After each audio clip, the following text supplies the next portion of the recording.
All right, all right, all right. What's up, everybody? I'm back. I'm back. Um, yeah, we got a lot of good stuff to talk about today. I'm excited. We're gonna be doing several things for discussion today that I alluded to in the titles, if you saw that. How's everybody doing? Is everybody doing all right? Having a good time? Life going well? Yeah, hopefully. Um, yeah. So we are going to talk about a few different things today, including white supremacy and how to deal with it, how we should combat it, what it should be labeled as far as with the FBI and government officials, and I guess socially too. And then want to go over some comments that AOC had made previously up to, or that she had questions she had asked an FBI official. And thanks to Angela Purnell for giving me that topic. And then we're also going to discuss some fun things today. I wanted to talk about an article I saw that proposes that there are chemical compounds in cannabis, aka marijuana, aka the Schweed, in which those compounds are preventing people from getting COVID. So that's quite interesting. I hadn't really thought about that before. It's definitely a hope that it's real. I mean, we'll go over the article and think about it critically and see if it's something that's based on fact or not. Then also, there's a couple other videos I'm going to go over to if we have time. We've got a video of Second Thoughts, which is an amazing YouTuber, essayist. And it says, or the title of that is Why Fascism is on the Rise. And then we have a funny animation video called Punished Bernie, made by Amon Animations. So we'll probably go over that a little bit. And maybe if we have time, the men's rights versus feminism debate on Jubilee. And then the real fun stuff, we're going to play some Psychonauts 2 towards the end of stream, guys. And discuss, if we got enough people in chat, to discuss what's going on and see how everybody's doing, and just have a good time. That's what we're here to do, right? Is we're here to have a good time and inform and discuss and just have some fun. So with that said, let's go ahead and drop that intro.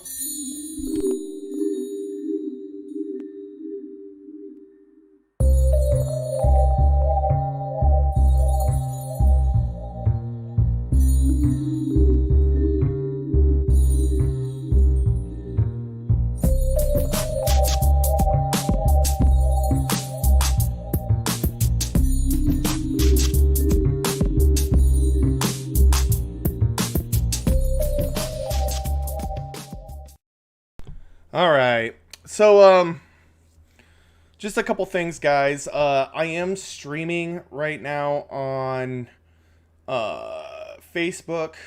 So if you're my personal friend on Facebook, I do highly recommend that you check on my page and go to either the Twitch or the YouTube link. It's hard for me to see comments on the Facebook page because it doesn't add into my chat for some reason.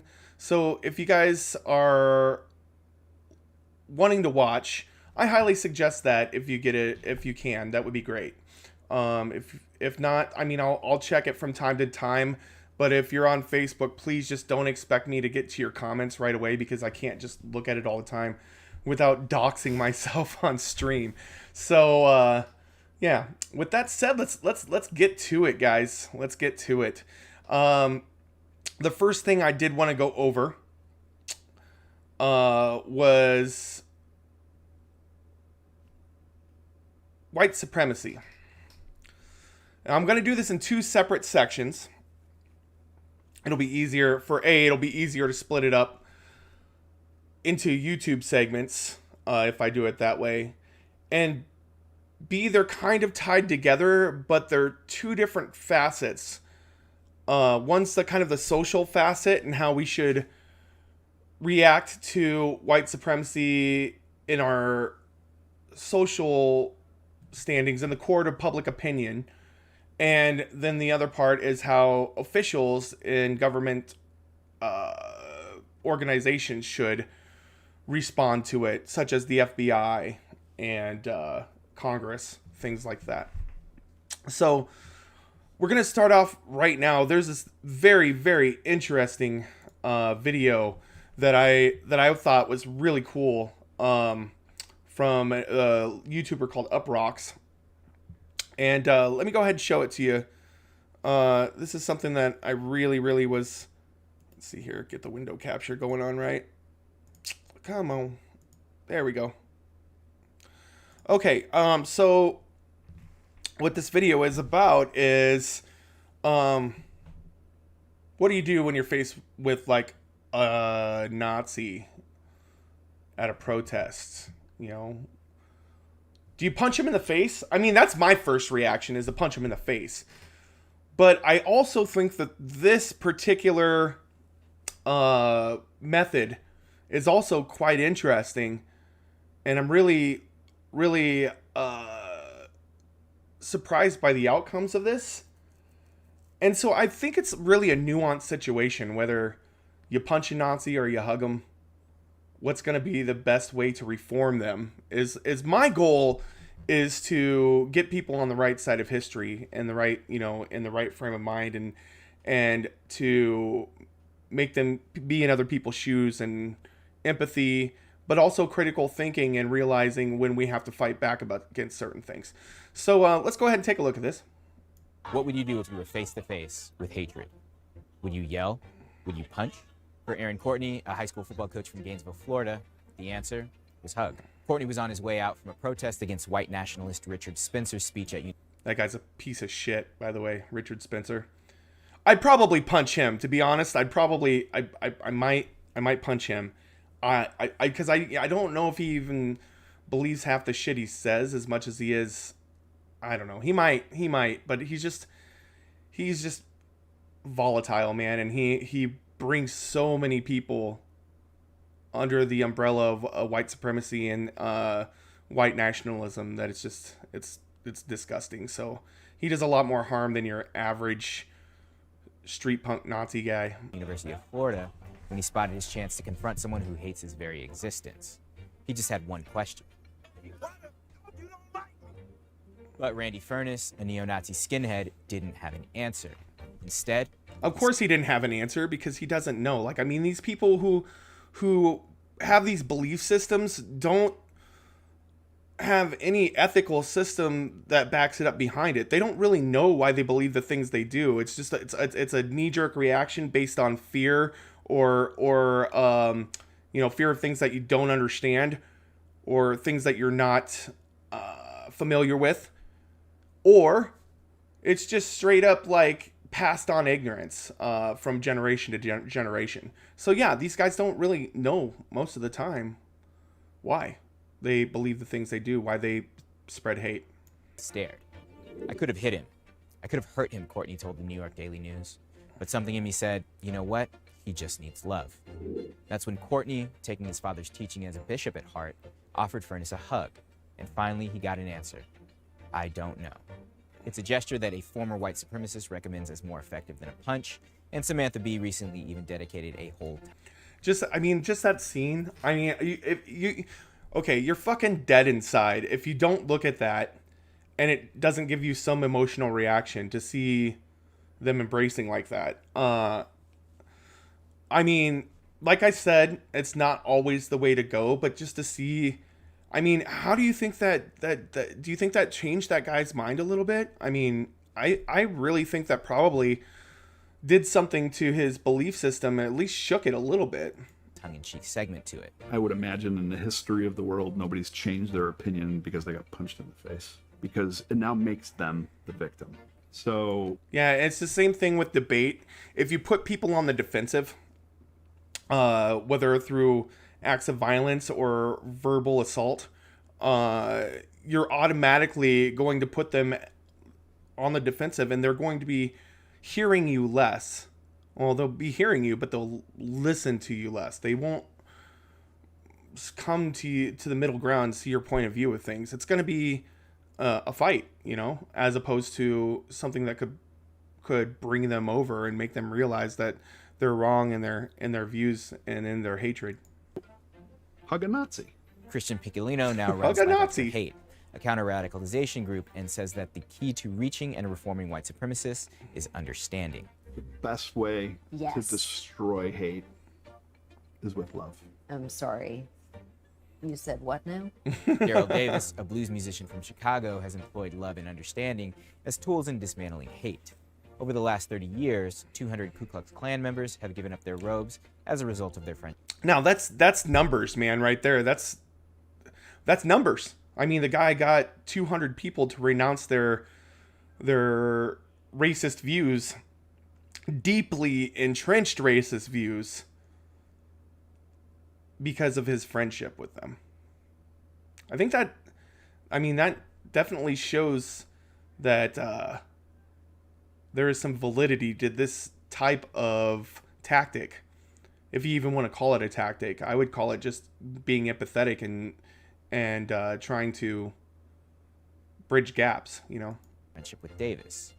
If you spend 5 minutes, just 5 minutes, with your arch enemy, you will find that you have something in common with him or her. But many don't agree with Davis. In a sit-down with two Black Lives Matter activists in his documentary Accidental Courtesy, he tries to explain his approach. We all have to live in this country together. Okay, we do. Otherwise, we're going to end up self-destructing. Instead of spending time collecting the history of hate, why not spend that time trying to collect the history that was stolen from us? Critics of Davis and of those trying to fight. I don't know. Like, okay, so I understand where he's coming from on that, but it's not history. It's not just history. I mean, these things are happening in the present, and he didn't just, go back in time and change Nazis' opinions or document the hate of Nazis or white supremacists or KKK. He actually changed hearts and minds of certain people that exist today in our world. So I do find that quite intriguing that he was able to do such a thing, Fight hate with hugs ask, why must the burden of being the bigger person continuously fall on the oppressed, and specifically on people of color? And while the concept of hugging the racism out of a person is attractive, the reality is that doing so puts yourself at risk when... Now that's a good point. If you're going to do these types of things, some of these people are very, very violent, and they're going to be so very entrenched in their ways and so ignorant that they're going to lash out rather than hug you back, I guess, So I like this white supremacist and Nazi believes the genocide of everyone who does not look like them or is them. So I'm not going to hug a Nazi.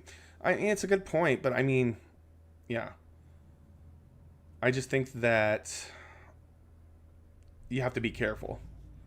Like I said, it's always about nuance. It's always about choosing your moment and critical thinking and it's good to be able to read body language too and that sort of thing. Facing someone whose entire ideology is at odds with your safety.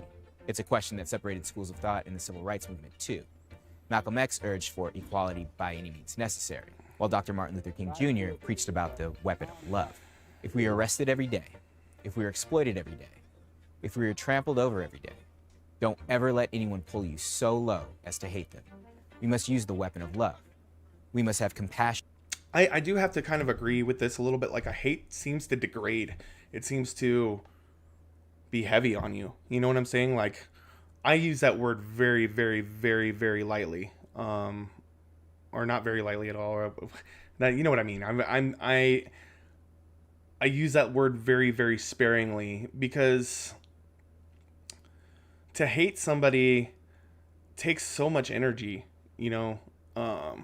Maybe even more than loving somebody does. I mean, to truly hate somebody. And so I tend to not use that word or conflate it with disagreeing or having animosity for, or, you know, simply thinking a person's not a very good person. You know, you can think a person's not a very good person and not hate them.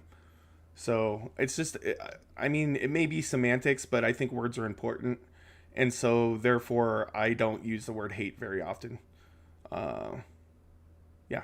Except for when it comes to like Donald Trump. And understanding for those who hate us.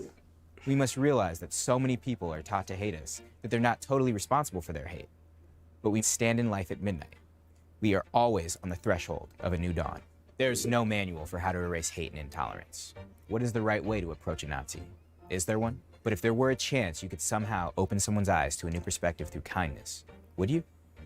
For Uprocks, I'm Steve Vasquez. Yeah, I don't know. I really like that segment right there. It's quite interesting to see, you know, just that there are different ways to tackle things. There are different things that we can do, and to go along with that, I don't know if we'll watch this whole thing, but I haven't seen this at all. I had watched the other one, the Uprocks video, but I had not seen this one at all. And this is basically a seminar. I am going to speed it up a little bit just because I don't want the segment to run too long. So we'll do it at 1.5 and see if that's slow enough to understand and everything like that. But this is Beta Zone Davos 2020, The Reality of Racial Bias with Dr. Philip Atiba Goff. So let's see what Dr. Goff has to say about this situation here. I don't like talking to people about what I do for a living. It's not that I don't like my job. I love my job. It's just it's not always the most comfortable cocktail party reveal, right? It's like, hey, Steve, nice to meet you. What is it you do? Oh, I'm in acquisitions. Remind me what you do again, Phil. Oh, yeah, I'm in ending racism and state-sanctioned lynchings business. Right. Cool. I hear that's like a growth industry. Okay, look, alcohol. Because the idea is it's awkward, right? And it makes sense that it's awkward. It's a heavy topic, right? Positive outcomes. So whether it's foot pursuit. Oh, shit. Fuck this up. Let's go back. Well, we're going to edit that out of the... Good We're morning. going to edit that out. Welcome to session. This is me fucking up, guys. Sorry. Las Vegas or exactly comfortable cocktail party reveal, right? It's like, hey, Steve, nice to meet you. What is it you do? Oh, I'm in acquisitions. Remind me what you do again, Phil. Oh, yeah, I'm in ending racism and state-sanctioned lynchings business. Right. Cool. I hear that's like a growth industry. Okay, look, alcohol. Because the idea is it's awkward, right? And At least he's funny. That'll make it interesting. Makes sense that it's awkward. It's a heavy topic, right? And because partially the worst things that human beings do to other human beings, they often have the specter of racism on top of them. But it's also awkward because, frankly, a lot of people don't have a lot of hope that we're fixing racism anytime soon, particularly in the contemporary sort of political environment that we live in. Chat, just real quick, how's the volume on the video? Is that is anybody watching that can tell me how that is real quick? I think I need to turn it up a little bit. I'm not sure though. So just let me know if you can hear the video. If it's too quiet or whatnot, let me know. We'll see what we can do to fix it. So today, I want to talk to you just a little bit about how the science of racism, how racism actually functions, can bring a little bit of hope to these difficult issues, and without even needing to be especially political. And better than that, how the science of racism can lead to some actionable solutions to these seemingly impossible problems. All right, so what kind of problems exactly am I talking about? Well, for sure, I mean racism in education and housing and policing. That's the work that I do every day. But I also mean recruiting and HR practices and marketing. Right? How we come to understand how vulnerable communities, those very communities that are the drivers of culture in every country across the world, how vulnerable communities are going to respond to products and to brand identities. See, we're not just talking about the 10th Sustainable Development Goal. If we do racial equity right, we've got implications for all 17. In other words, this isn't just a moral issue, this is a P&L issue. Right? And as markets diversify, ignoring racial equity... Man, this guy, okay. So this is a good tactic here. So I don't know if how many of you have ever read How to Win Friends and Influence People by Dale Carnegie. It's an older book, but I highly recommend you read it if you get a chance. And it's basically when you're trying to convince something to somebody, when you're doing that, what you want to do is you want to basically make them see what's in it for them, right? You want to make them feel that it's beneficial for them to take your point of view. And so the fact that he's going into markets and things like that, it definitely helps. And the economy and the people here in the United States that run big businesses that rely on the everyday common man to buy their products and services, those people those companies, they know now that they should do things to make it very inclusive so that they can tackle those markets, which is why you see a lot of LGBTQ plus pandering and things like that in commercials and things like that. Now, because they know that a sizable majority of the population prefers that everybody have equal rights, even though it doesn't seem like that sometimes. And that's what you kind of follow. Now, it is kind of cringe that they do that they pander like that, but I would say it's better than the alternative, completely ignoring or keeping away from people, of certain genders and races and things like that. So yeah, it's a good indicator that we're coming along quite far in progressing society towards more equality. It's going to leave the competition behind in the same way that lagging on green energy and gender equity has.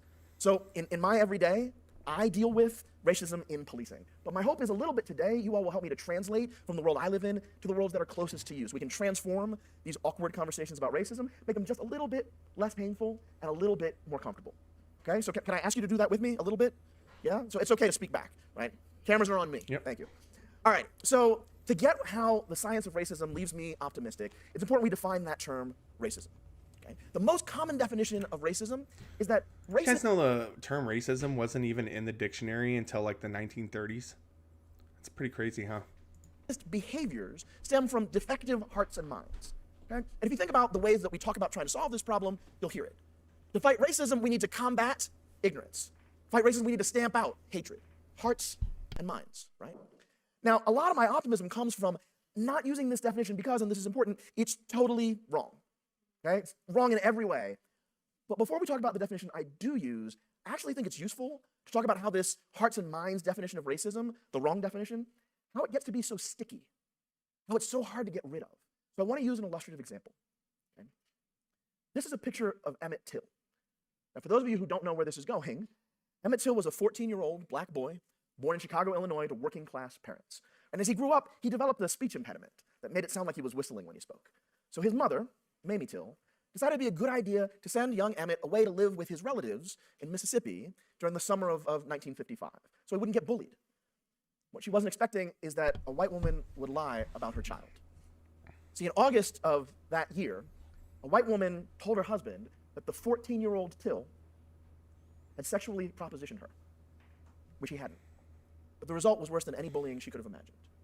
Because on the evening of August 28th, 1955, Roy Bryant and J.W. Milan, these two gentlemen in the white, I think this has to do with the Black Wall Street. they showed up armed to Emmett Till's great uncle's house. They abducted him at gunpoint, tied him up, savagely beat and mutilated his face and his torso. And when they realized that they'd killed him, they tied a cotton gin fan to his body to sink it to the bottom of the Tallahatchie River. Pictures of Till's open casket, and for the squeamish, you might want to look away for a couple of slides. Pictures like this. Oh, Jesus. They sparked not just local, but international outrage. Because they shone a light. It's things like that. I mean, those images are disturbing, man. But I think that they left the casket open for a reason. They wanted people to know how egregious those things were. On the racist, vicious violence in the United States. But more than that, by this time in 1955, there have been over 4,000 of these kind of extra-legal murders of black people, including children, since the U.S. had abolished slavery. 4,000. And seeing just one image like that, one image like the lynching in Marion, Indiana, like this, where people brought their children to see this, It's easy to imagine how you can just reduce this all to evil. This is what evil looks like. What decent person could do this to a 14-year-old boy? Our eyes convince us that something sick in the hearts and minds of people is what's required for this to happen. But history teaches us what our eyes can't. Genocide, lynchings, the worst things that human beings can do to other human beings, those things happen at scale. They're not individual. You cannot reduce them to individual hearts and minds or even a group of people's feelings. This is not a those people over there problem. This is an us problem. And historians, social scientists of racism and group conflict, they've known that for some time. For generations, we referred to this as the banality of evil. It's easy for this to happen in large groups. So if the world has known this for some time, why is it that internationally the language for racism still reduces to individual feelings? As a psychological scientist, I can tell you there's a great deal to be gained from trying to take something that is incredibly uncomfortable and make it comfortable. And our conversations about racism, they're pretty uncomfortable, right? So racism is an uncomfortable. Yeah, it tends to be an uncomfortable conversation for a lot of people. I mean, even I feel like I would consider myself pretty non-racist, but sometimes I just feel like those conversations can be uncomfortable, and sometimes I can even get a little defensive, even though I'm, don't see myself as racist. All of us participate in racist systems. That's just part of living in America, but, it is a little guilt-ridden and not necessarily guilt-ridden, but it is a little bit difficult to navigate those conversations sometimes. Topic, but if I tell you that racism is really just about what's in your character, all of a sudden you have the capacity to be in control of that. Things you're in control of are way more comfortable. Because if the problem really is just my feelings, then all I have to do, all any of us can do, is get our feelings right. Be of good character. Because if I'm of good character, I can't be racist. When I see racism in the world, I'm not implicated. That is way more comfortable. And like I said, also wrong. So there are two elements of that hearts and minds definition that are absolutely wrong, right? The first is that it's scientifically garbage, and the second, it makes it harder to solve the problem. And here's what I mean. So for the past century or so, social psychologists have known that attitudes, like prejudice, are really weak predictors of behaviors, like discrimination. In fact, attitudes predict about 10% of behaviors at best through meta-analyses. But even more importantly than that, even if attitudes were great predictors of behavior, the hearts and minds definition of racism says the solution to racism is what? Salvation? I don't know about you, but salvation for me is really difficult just one-on-one, and it doesn't really scale. And that's the reason why this hearts and minds definition is a bad diagnosis. It's not just that it's wrong, it's that it makes it harder to solve the problem. And worse, when we fixate on trying to change behaviors, we end up distracted by trying to rehabilitate potentially racist actors and ignoring the accumulation of harms that are happening to vulnerable communities right in front of us. By defining the problem as... Yeah, I mean, it's it's kind of the difference between, attacking something that's systemic and attacking something for each individual. If you can attack the systemic issues first, it's going to alleviate a lot of that, prejudice and a lot of those bad things that happen. And then you can more easily attack the individual biases in people. So I think that's a really good way to handle things. As hearts and minds, we end up being distracted trying to fix racist people instead of fixing racist outcomes. I was encouraged to make all of this very difficult material accessible, so I have a meme that I think explains all of this very simply. Nobody wants to be this guy, okay? Aspiring anti-racist, not changing behavior. This guy's not a role model. But I do have some good news, which is that in my field, we have a different definition, which is both more accurate and more actionable. As a psychological scientist, we actually define racism as the accumulated pattern of behaviors that disadvantage one racial group and advantage another racial group, as well as the systems that facilitate that. And this wonderful thing happens when you define the problem this way. You can start making it solvable. Right? And when you can do that, this hopeless thing can become inspiring. I don't know. What do you guys think? Do you think that we can solve the problem of racism in our lifetimes? I really hope we can, but... We have this great example, but mostly with sexism in corporate compensation, that comes to us from our friends at Salesforce.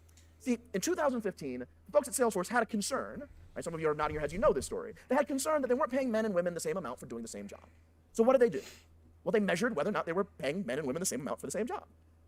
What did they find? They weren't paying men and women the same amount for the same job. So what did they do? They started paying men and women the same amount for the same job, right? Now, the surprising thing for most people is the year later when they audited again. I mean, that's pretty simple math. You know, that's the way to go about things. They found the same gender gap because they had acquired during that year a number of additional companies that came in with the gender gap they'd had before. So the miraculous thing that should be a surprise for exactly nobody in the entire town of Davos, the take-home message is you have to measure the things you care about, analyze them, and then optimize for them regularly. It's called running a business with goals. It's how every business has ever worked throughout history. We just don't think about all of our values the same way. So in my day job, I do that kind of thing, but for racism in policing. My center, the Center for Policing Equity, hosts the largest known collection of police behavioral data in the world. It's a super humble brag, but we can talk about that later, right? And we use that data to diagnose and analyze racial disparities and racial bias in police behavior and give that... See, just pictures like this, man, they just, I don't know. I can't...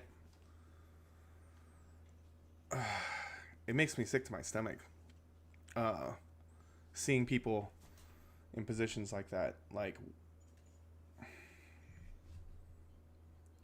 Human beings should not be treated in such a manner. Back to communities and law enforcement so they can hold themselves accountable to those goals. Right? And now, one of the first things that people will ask me, right, when they hear about what I do is, all right, be honest with me, do police really want to be held accountable to data? The surprising answer for lots of people is that they already do. Not just in North America, but in Latin America, Europe, Oceania, Africa, South and Southeast Asia, all over the globe, increasingly, law enforcement is using a tool called CompStat. Okay? Now, CompStat, when used properly, used appropriately, is a tool that allows you to track crime data, identify patterns, and then hold yourself accountable to public safety goals. And it usually works either by directing, right, resources or changing behavior once folks show up. So if I'm using CompStat and I see muggings in this neighborhood, I deploy more patrols in this neighborhood. If I'm using CompStat and I find out that this community is not giving me tips anymore, they're not talking to us, I want to change how I'm talking to that community. Right? And when you define racism in terms of measurable behaviors, you can do the same thing.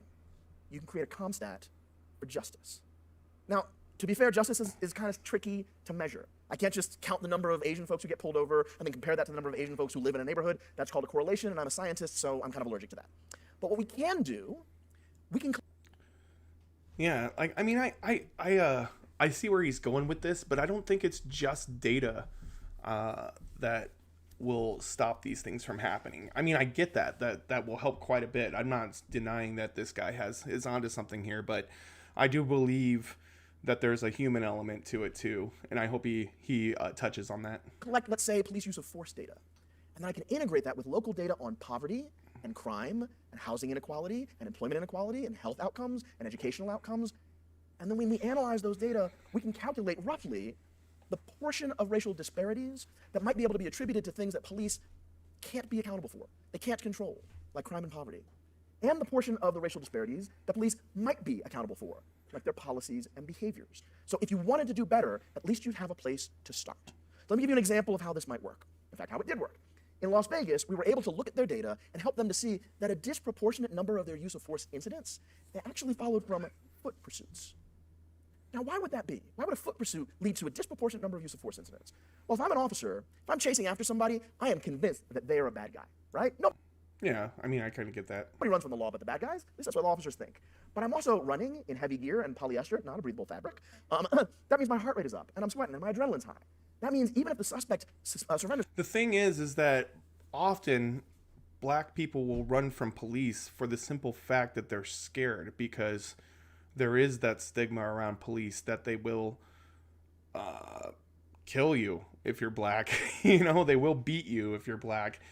And whether you're innocent or not, that's a threat to you. You know, so I guess that's always in the back of people's minds so it's like a kind of a fight or flight response, you know? At the end says, please don't hurt me. They're getting a shot to the kidneys for the price of making me run. And as soon as we gave that information, just those analyses back to the department and to the community, they said, we can train our officers better than this.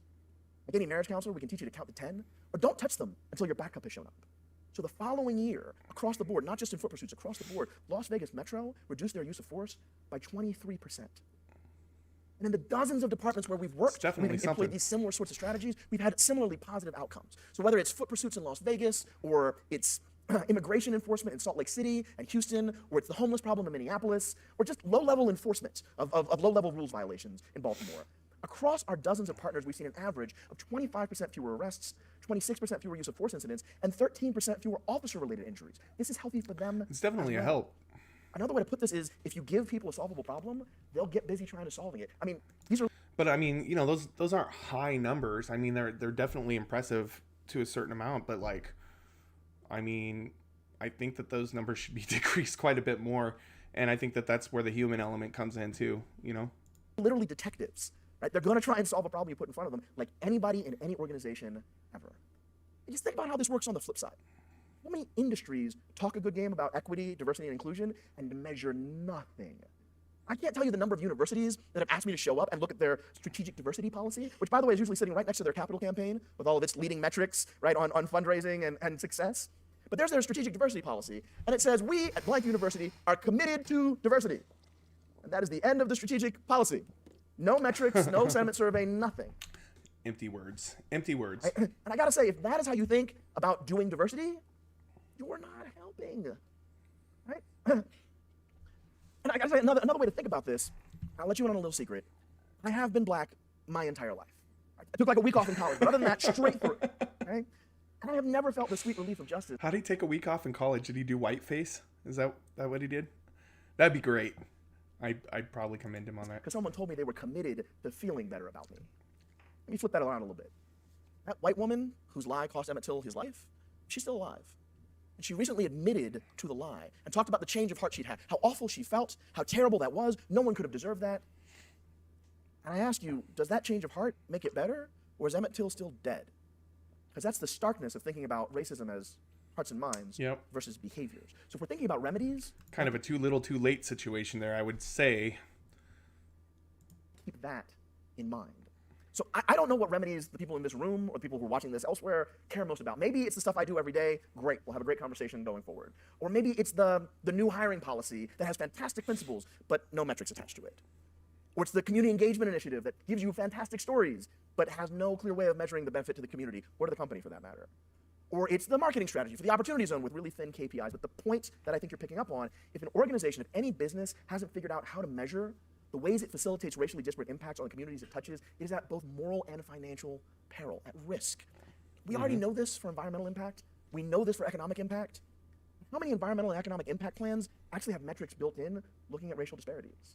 How much of what businesses are doing right now are designed to measure what happens to the most marginalized? Now, if the folks in this room know, fantastic, please share. And yeah, I don't think that there's very many. It really probably doesn't look too much at that. If you don't, the good news is that means there's some concrete things you can do as soon as you leave the room. And believe it or not, that's why I actually love my job. Why I think lots of people can love doing this work. Because every day I get to wake up and try and solve a problem that most of the world thinks is impossible. It is also why I hate talking about my job when other people think that my job is about their character. Right? When they imagine that the racism I'm working to eradicate every day reduces to what's in their hearts and their minds, and it's my job to tell them whether or not they're racist. Another little secret, I don't care. I don't care about whether or not somebody's racist. I don't want to have that conversation. That conversation is awkward, but worse, it's frustrating, and it is useless. I would much rather live in a world. I don't know. Like that's kind of seems contradictory to the previous video that we watched, where the guy got 200 KKK members to disavow their belief systems, just because, you know, he was such a good friend. So, I mean, that's really something that I think that he may be a little bit off there on. Where our conversations about racism are conversations about what we can do, how we can best measure the problems and deliver solutions to the communities that need them. Because solving impossible problems, for real, is a growth industry. And it doesn't need to be uncomfortable to talk about it all. Thank you guys for listening. All right. Let's have a conversation. So yeah, that's interesting about how the numbers go on those types of things. And I think that's something to really think about too. But I think we really need to attack it on both ends. You know, we're seeing a lot of individuals who are causing problems too, and I do think that's something that we need to address within the whole conversation as a whole. So yeah, I think that's it on that particular segment. So we're gonna end that one there. Let's do something a little bit more fun here, guys. This turn that down a little bit. There we go. This next article that I want to look at is near and dear to my heart. It talks about, well, COVID-19. Of course, it's a big conversation as of late. But what could be, and I'm not saying this is by any means proven or pure, I don't know if it's even peer reviewed. I have not gone through this. It's somebody passed it along to me, and I really wanted to talk about it because I like weed. I like weed. It's good stuff. I think it's better than alcohol. I think it should be legal. And I think, it should be accessible for medicine and all of those things. So, talking about the medical use of cannabis, we recently had a study that came out that explained that certain compounds in cannabis may be able to combat COVID. So let's go ahead and take a look at this. It says, can cannabis combat COVID? The viral study may be promising, but offers no proof. See, so it's kind of up in the air as of right now. But as it goes, a now viral study identifying cannabis compounds that possibly prevent infection with the virus that causes COVID-19 ignited a firestorm of popular interest this week as people jumped on apparent evidence suggesting weed could help blunt, I see what they did there. The pandemic. A far departure from the study's finding and usual methods of drug discovery. So, is that doctor smoking weed? Look at it. It's like a guy all dressed up in rubber gloves. He's going to burn his rubber gloves. Anyways. In a study published in the Journal of Natural Products Monday, researchers from Oregon State University, of course it's Oregon,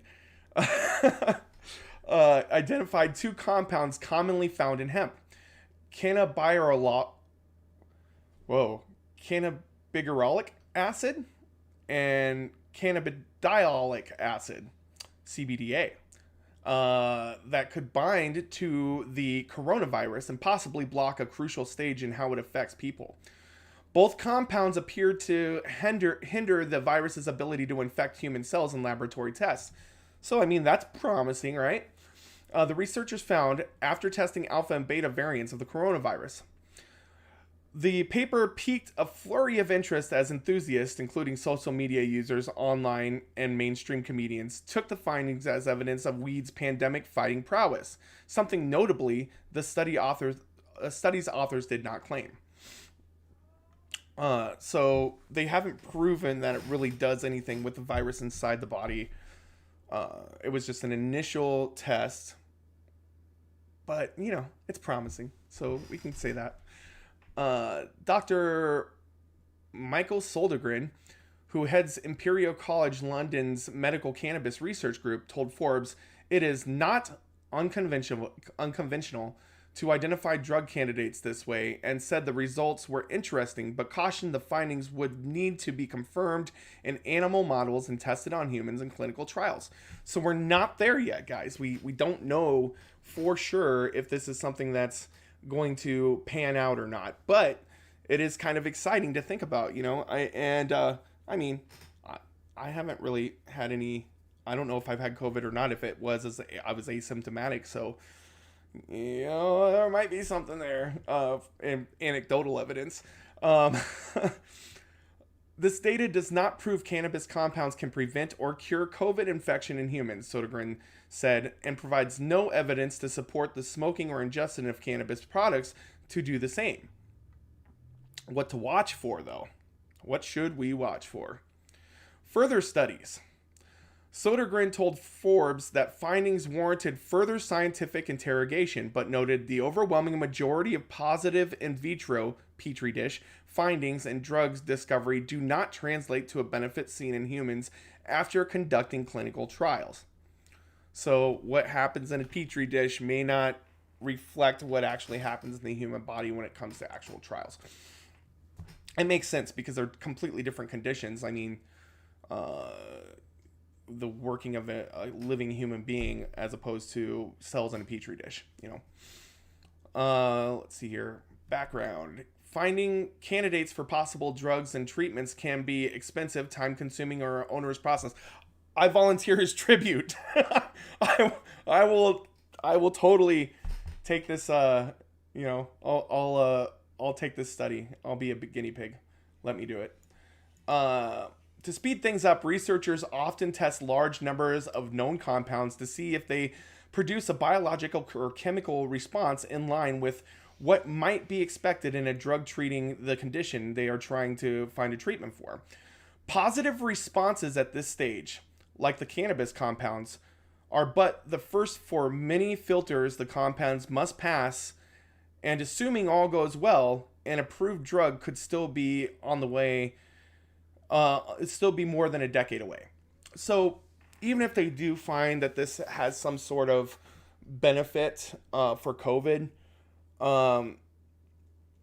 it could be a long time before there's anything like concrete about this, especially with a Schedule 1 drug, such as weed, which is ridiculous. And Joe Biden should change that, because he can, just by making an executive order.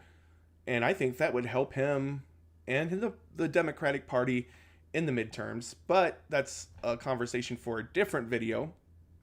So what do you guys think about this? Is this something that you think could be a possibility? Do you think it's bullshit? Do you think it's just a bunch of hippies making stuff up? Would you take cannabis for coronavirus if they said it was something that you should do? I don't know. I mean, it definitely has other medical benefits that have been proven time in and time out, for seizures and glaucoma and all kinds of different things. So this is a definite possibility, right? If you think that it is, and want to learn more about this, give this video a like, and I'll try to follow up on it when we get a chance. So yeah, smoke weed and COVID, that could be a thing. But it's a fun little article, I think there's something there. There could be something there. It could be a big nothing burger too, but there's always a chance. So haven't seen anybody in chat yet. I see that I got some viewers, but I haven't seen anybody in chat yet. You guys give me a sound off if you're listening. Let's see here. So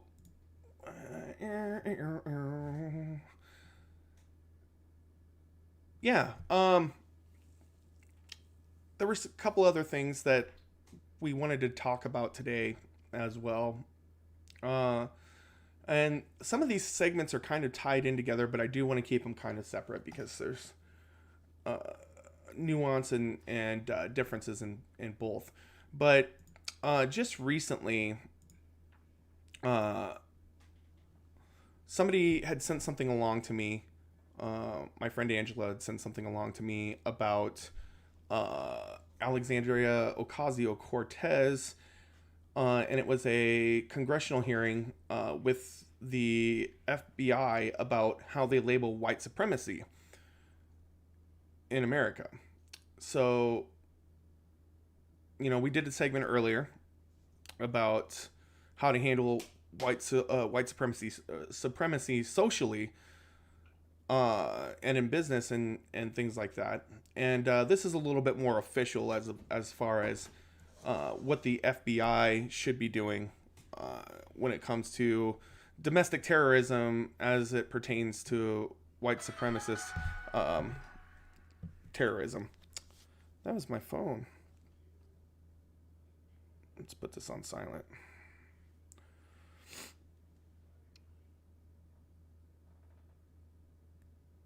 There we go. So let's take a look at this video and see what she has to say and how the official from the FBI responds. And then I want to go over an article with you guys too that kind of touches on the same subject. So let's take a look. White men invoking white supremacy and engaging in mass shootings are almost immune from being labeled domestic terrorists in their violence. Mr. Ricci, the San Bernardino attack was labeled, the San Bernardino attack of December 2nd, 2015, was labeled as a domestic terrorist incident. Is that correct? I believe so. Mr. Austin, do you know the June 12th, 2016 Pulse nightclub shooting was also labeled as a domestic terrorist incident, correct? That's my understanding.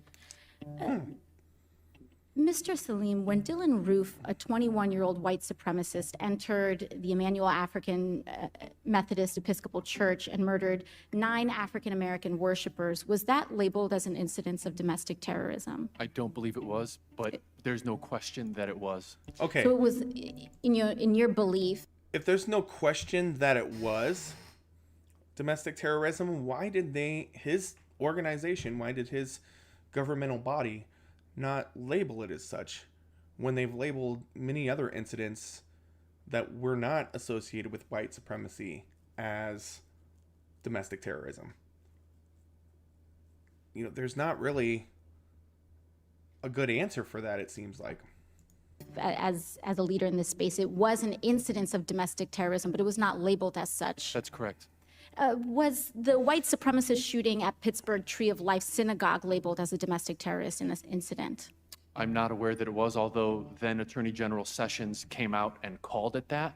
But the charges that have been brought to bear and are currently playing out in court are not ones of terrorism. So despite all of that rhetoric that we... That's funny. So, like, you know, they'll use it for political means and, you know, make it sound like they're being tough on this sort of thing, but then they don't put it through official channels as such.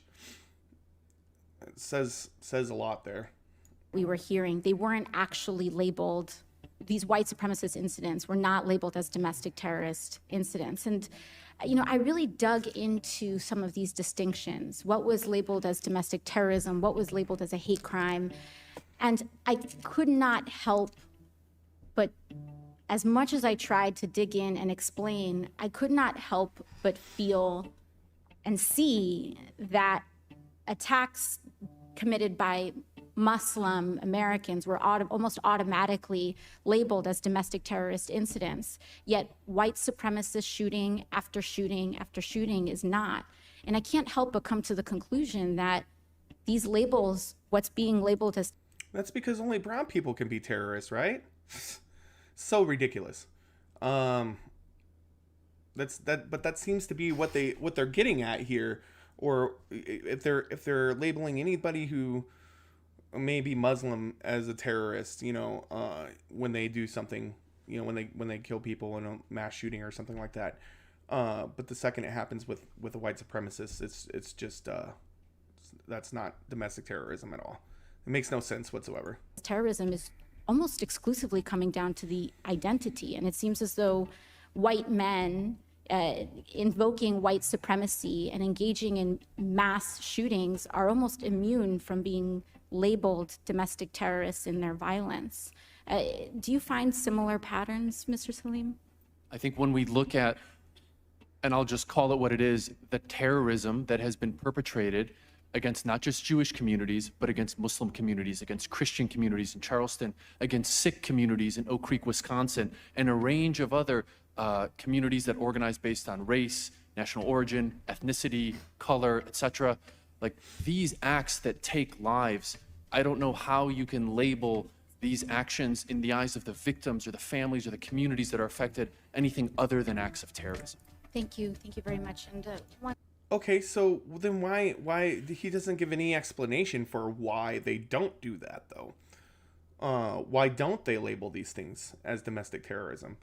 I mean, that's his personal opinion, and that good for him, you know. But what the hell is that going to do for the legal issues, you know, or for precedent and things like that? There's no reason that these things shouldn't be labeled as domestic terrorism, because that's exactly what they are, is domestic terrorism. So, you know, like,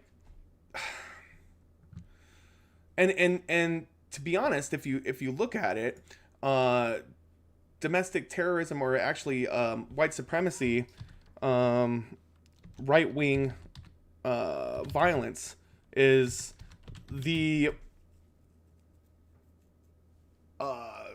types of crime as far as domestic terrorism that are the most prevalent as of right now. Let's see here. See if I can find this. Yeah, so right wing extremism and terrorism in Europe, current developments, and that's it for Europe. But yeah, there's assessing the right wing terrorism threat in the United States. It says let's see here. The last year saw advances and setbacks in the fight against American white supremacists, anti-government, and other violent right-wing groups. The good news is that the number of deaths from terrorism and other extreme forms of violence was low, but the bad news for 2022 is that violent rhetoric and threats are becoming normalized in everyday politics. Yeah, you see this a lot with politicians actually calling out or simulating violence against their political opponents and things like that, or saying that maybe we should go to war, civil war, things like that. And it's just kind of ridiculous, like they say that they don't have any bearing on their constituents and their ability to enact violence, like the January 6th insurrection, but their words do invoke such violence, and there's no denying that. Let's see here.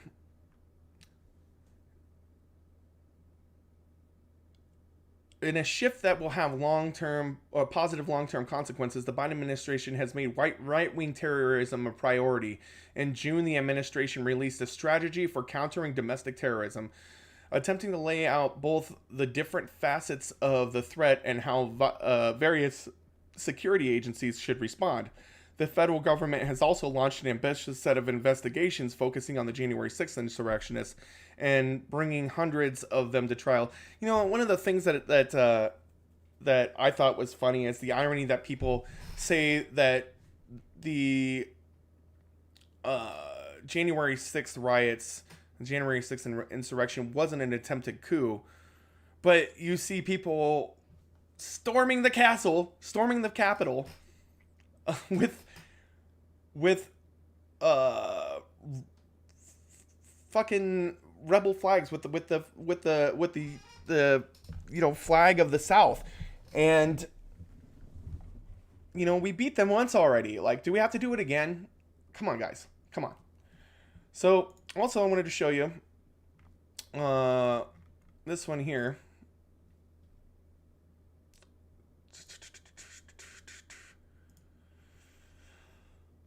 Why it is so hard for America to designate domestic terrorism and hate crimes.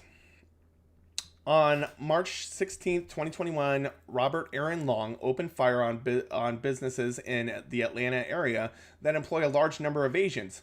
6 of his 8 murder victims were Asian women.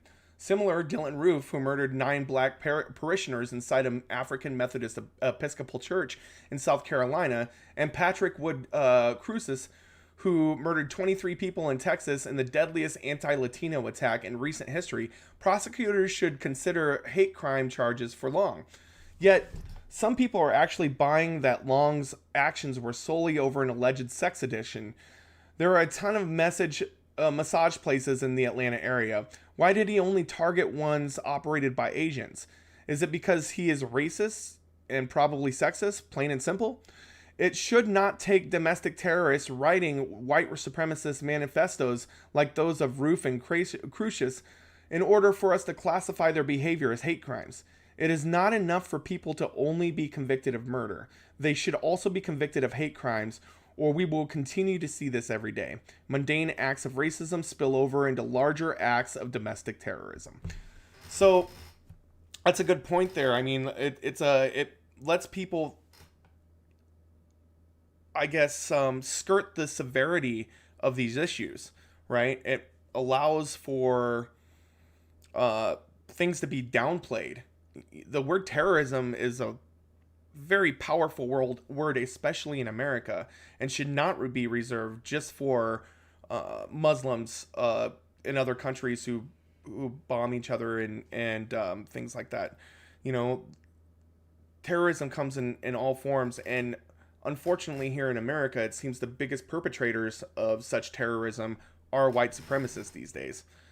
So it's definitely something that we need to look into more. I'm glad that, give credit where credit's due. I'm glad the Biden administration is actually trying to do something a little bit about it. And we'll see if anything comes of it. But as of right now, it's really looking like there's going to be a continuance of these types of things happening. That there's going to be lots of people who are out there committing these acts and not being labeled domestic terrorists just simply because of their skin color and the people that they decided to murder. And that's something that needs to change in this country for sure. Definitely. All right. So, went over that stuff. Man, there was so much stuff I wanted to talk about today. I'm glad that I got a stream today because it's been a little rough here in my state because there has been a resurgence of COVID, and there's a new mask mandate, but because I live in a fairly red state, red controlled state, I think it's the Attorney General is filing a lawsuit against the head of the health department here in my city and in my county. And so the health director took it upon herself to impose a mask mandate, which is by law something that she is allowed to do, without the discussion of it with our mayor and governor. And that's because our mayor and governor are both pieces of shit who will not, who would rather play politics for and shill for the Republican Party rather than save people's lives. So that's fun. But I hope the mask mandate sticks because I work with the public quite a bit.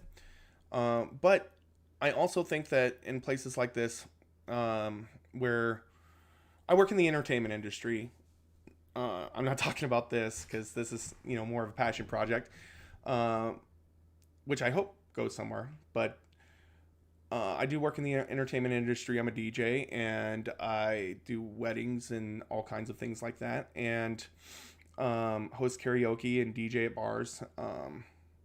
And I've had a lot of people jump down my throat lately because I have continued to work throughout the pandemic. So at the beginning, of course, everything was shut down. So that really, really, really screwed me over because my whole business was built around people being able to come out and socialize, right? And it was all based around events and, bars and clubs and things like that. And so when that happened, I was sustained for a little while on unemployment, but then that was kind of ripped away from us, and it came to the point where I started losing everything. I lost my house, lost my vehicle, lost my livelihood, and it was really hard, especially not only on me but on my child as well, who had to go through all of that with me. Luckily, their mom and his stepdad had decent jobs for work from home jobs and things like that. So there was some help there, and I ended up having to move in with them for a while, which was extremely awkward, not only for me but for them, and probably also for my child, I would say. So what? Yeah. It's a hard situation, but I do want to say you can't really attack people who are just trying to make a living. When I do what I do, I wear a mask, I socially distance, I wash my hands. I've been vaccinated and boosted. So I've done everything that I can do and I even got a part-time day job, so that I could cut down the amount of time that I was spending at events and clubs. And a lot of people aren't doing their weddings and things like that anyway. So this is something that I have been very aware of and have been trying to prevent, do as little harm as possible with. But I do have to make a living. This is my business. It's something I've been doing for 10 years. And so it's not easy for me to just change all of a sudden and work at a Burger King or whatever. And my degree actually has to do with travel and hospitality management. So again, I can't use my degree really either, because these are things that you require people to be able to gather. So, for anybody who's hating on anybody out there who owns a bar or works as a DJ or does event planning or whatnot for trying to continue to work, I think that you're doing a disservice to the whole situation. You're kind of demonizing people that shouldn't be demonized, when we should be focusing on the government and making sure that they're helping people out who are in these situations like I am, in order to make sure that these people don't have to go out and risk themselves and others because they have to make a living. So I don't know, I'm just rambling about that. But it's something that was on my mind, so I thought I would have a little bit of a stun lock and talk about that. But yeah, let's move on. We've got a new video from creator Second Thought that I find very intriguing. He's a really smart guy. I believe he goes by he, him. I don't know, it might be they, them, but he's a very smart guy. Smart person. I was just talking about the video that I'm about to watch. Can you order food soon? Yeah. So we're going to take a look at this video. Give me one little break, guys. I'm gonna take a quick short break so that I can take care of ordering some food for my kiddo and me, and then we're going to jump right back into this Second Thought video. So take a break here.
All right, guys, I am back.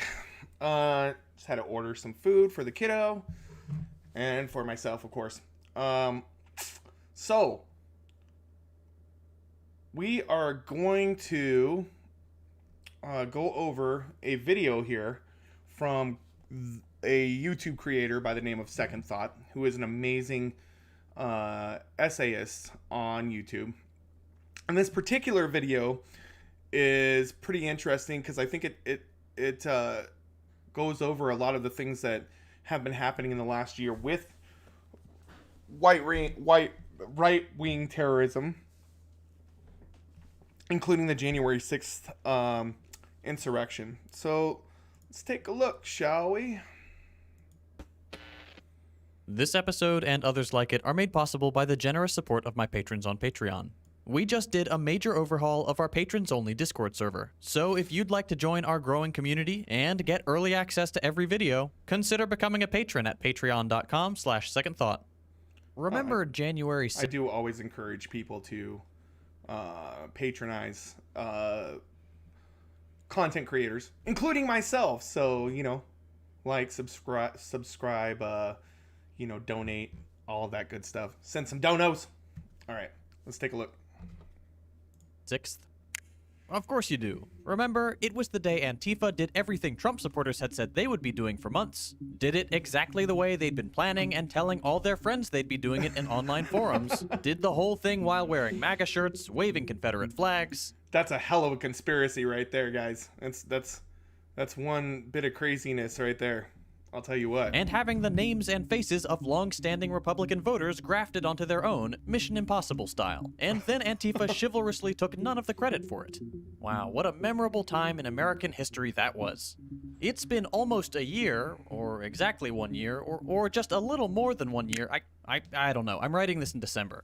Let's just say it's been about a year since the weirdest day in recent American history. Yeah, and it was... in the meantime, things haven't been super fun.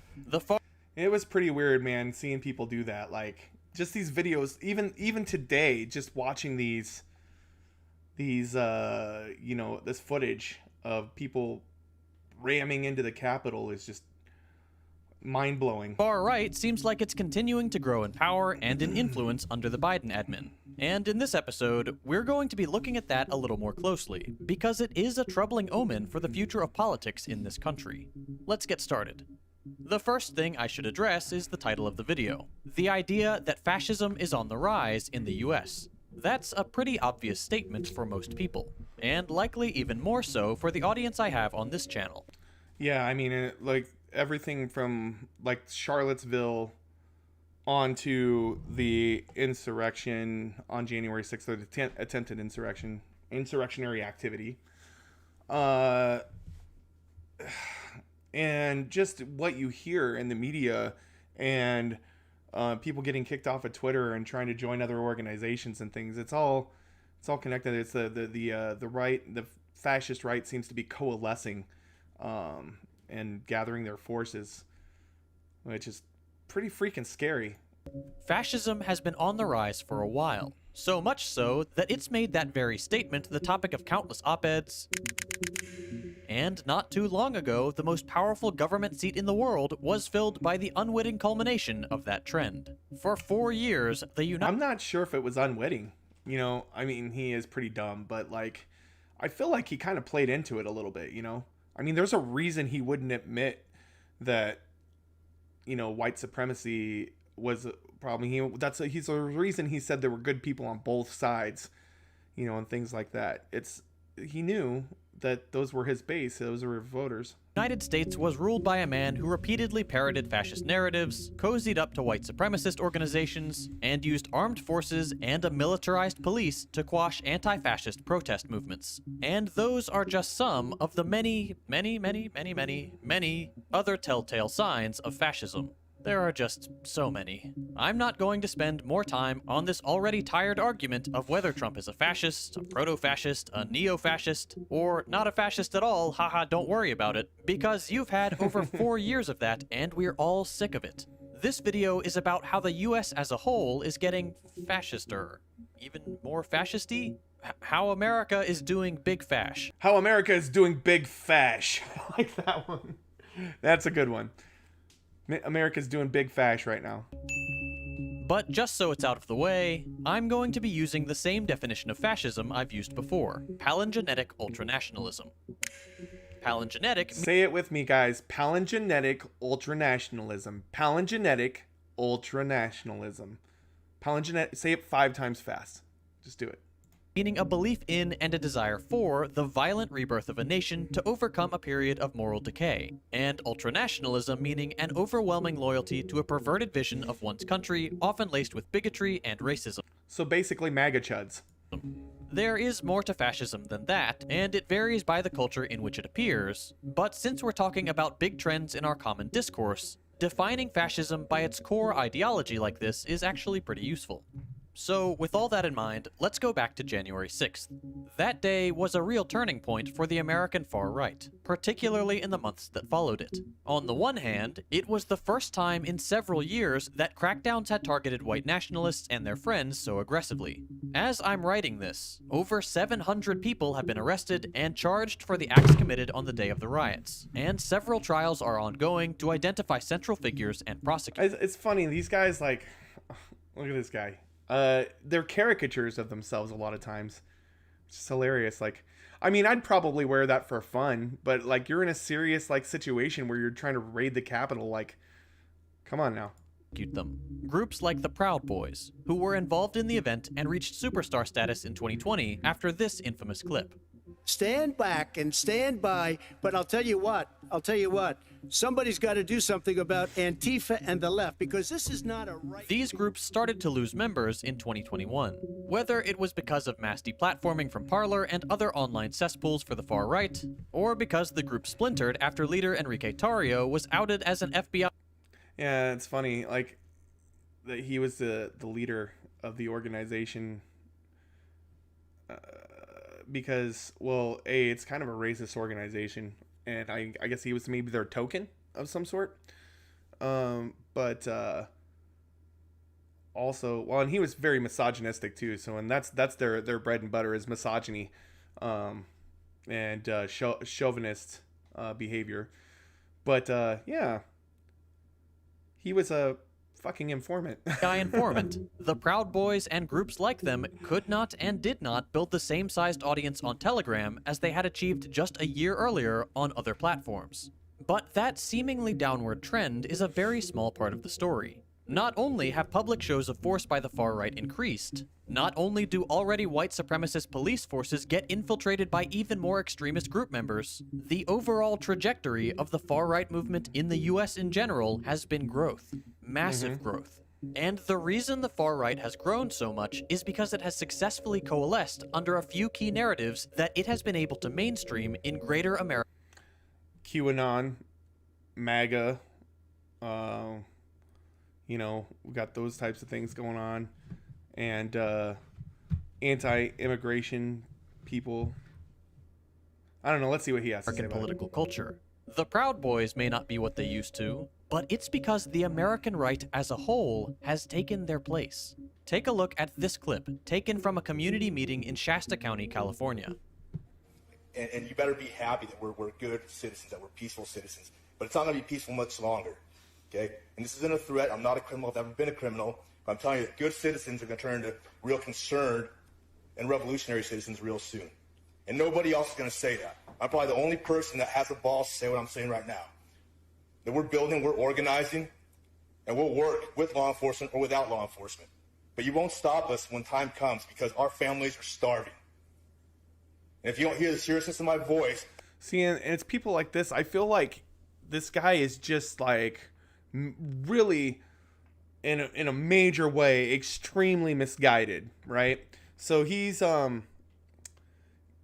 listened to all of this bullshit coming out of right-wing talking heads and white nationalists, and he's absorbing it, and he's listening to their stories about the boogeymen, such as, you know, immigrants and Black Lives Matter and things like that, and you know, the Democrats, the evil socialist Democrats, you know, who are by large controlled by the same corporate interests that Republicans are. And he's taking all of those things and it's going into his brain and infecting him in a way that makes him think that those people are the ones that he has to go out and destroy in order for America to survive and for him to for his family to survive, which is really ridiculous. I mean, it's not the Democrats, it's not Black Lives Matter, it's not the immigrants that are causing the problems. It's the ultra wealthy and Republicans who pander to them by blocking legislation that would help the common man. And it's also it is the Democrats' fault to a certain extent for being weak and apathetic to the fact that there are so many people in need and that are hurting out there. Including probably this guy's family. I mean, he looks like a working class kind of guy. And that's the thing, is it causes division and it kind of shies away or makes everybody look away from them when it's the Republicans and the right wingers that are the problem. So he's just misguided. He's not a very bright individual, I would say. Or at least not very informed, ignorant to how the world works. Hope you open your ears. You absolutely listen to what I'm saying, because this is a warning for what's coming.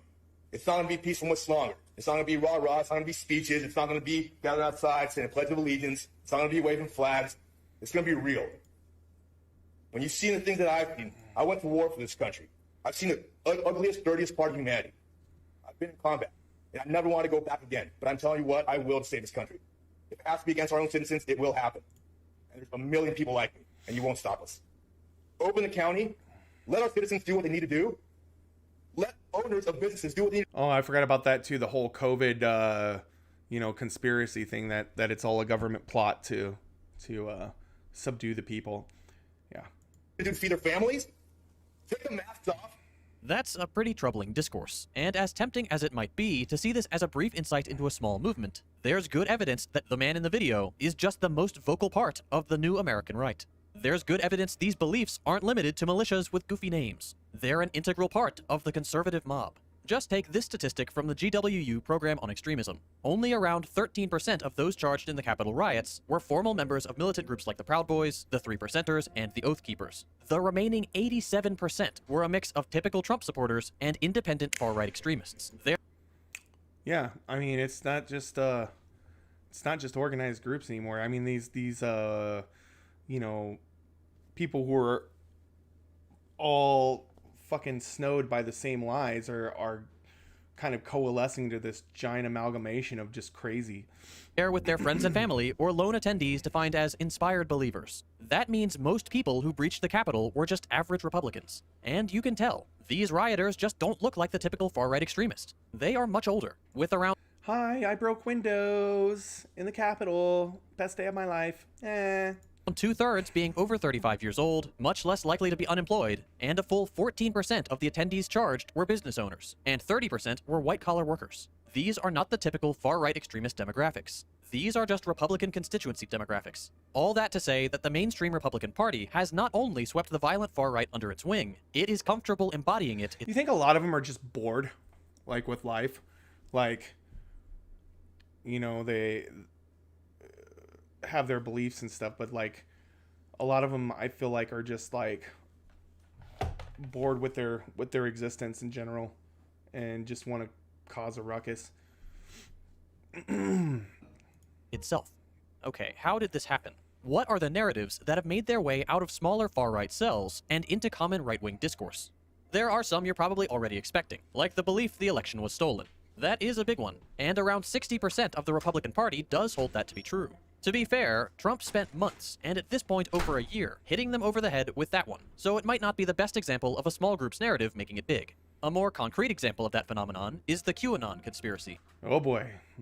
Super crazies. 1 in 4 Republicans buy into the QAnon conspiracy theory that a group of Satan-worshipping cannibalist... That's 1 in 4. That's 25% of Americans believe this absolute bullshit that Democrats and movie stars are baby blood drinking pedophile fucking lizard people and shit. Blood-sucking pedophiles is ruling the US government. Plenty of people have looked into the movement's anti-Semitic tropes and its close proximity to neo-Nazi and white supremacist groups, so I won't spend more time on it here. But there's that. 25%. The more unexpected narrative making waves and bringing back that classic fascist flavor to the Republican Party is the Great Replacement theory. By the way, this is probably a good time to mention this video definitely... Again, there's the boogeyman number 2. Boogeyman number 2 is the immigrants. Isn't making it through the algorithm, so if you feel inclined, my Patreon is in the description. Anyway, the Great Replacement theory is a classic among neo-fascists, and it's pretty clear why. Put to paper in 2012 by French writer Renaud Camus. Nope, wrong Camus. This is the guy. The Great Replacement asserts that there is a plot, which really means they think it's a Jewish thing, that the white race and white culture, whatever that is disappearing because of immigration from majority non-white countries.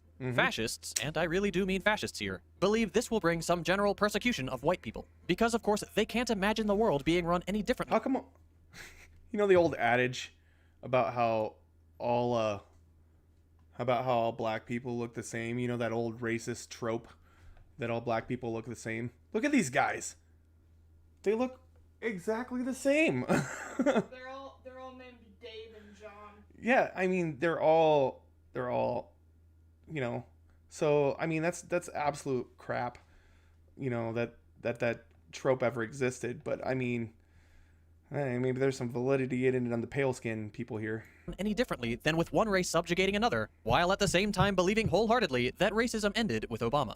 In any case, this is the theory that motivated the Christchurch shooter Brenton Tarrant and the El Paso shooter Patrick Crusius. And it's a big wet pile of fascist garbage that has, unsurprisingly, historical trajectory going straight from World War II through the American Nazi Party, Europe's own fascist politicians, and has now found a home among a substantial chunk of the Republican electorate. Here's a clip of Tucker Carlson, like a goddamn cancer, endorsing the theory on Fox, calling it by name and likening it to eugenics. An unrelenting stream of immigration. But why? Well, Joe Biden just said it. To change the racial mix of the country. That's the reason. To reduce the political power of people whose ancestors lived here and dramatically increase the proportion of Americans newly arrived from the third world. And then Biden went further. He said that non-white DNA is the, quote, source of our strength. Imagine saying that. I don't think those were his exact words, but yeah, it's look, Tucker Carlson, man, that guy just needs to go away. Like he is one of the main proliferators of this type of attitude in the United States today. This is the language of eugenics. It's horrifying. But there's a reason Biden said it. In political terms, this policy is called the Great Replacement, the replacement of legacy Americans with more obedient people from faraway countries. They brag about it all the time, but if you dare to say it's happening, they will scream at you with maximum hysteria. That is America's most watched conservative, casually parroting an openly white supremacist theory on primetime TV. But what does this have to do with January 6th?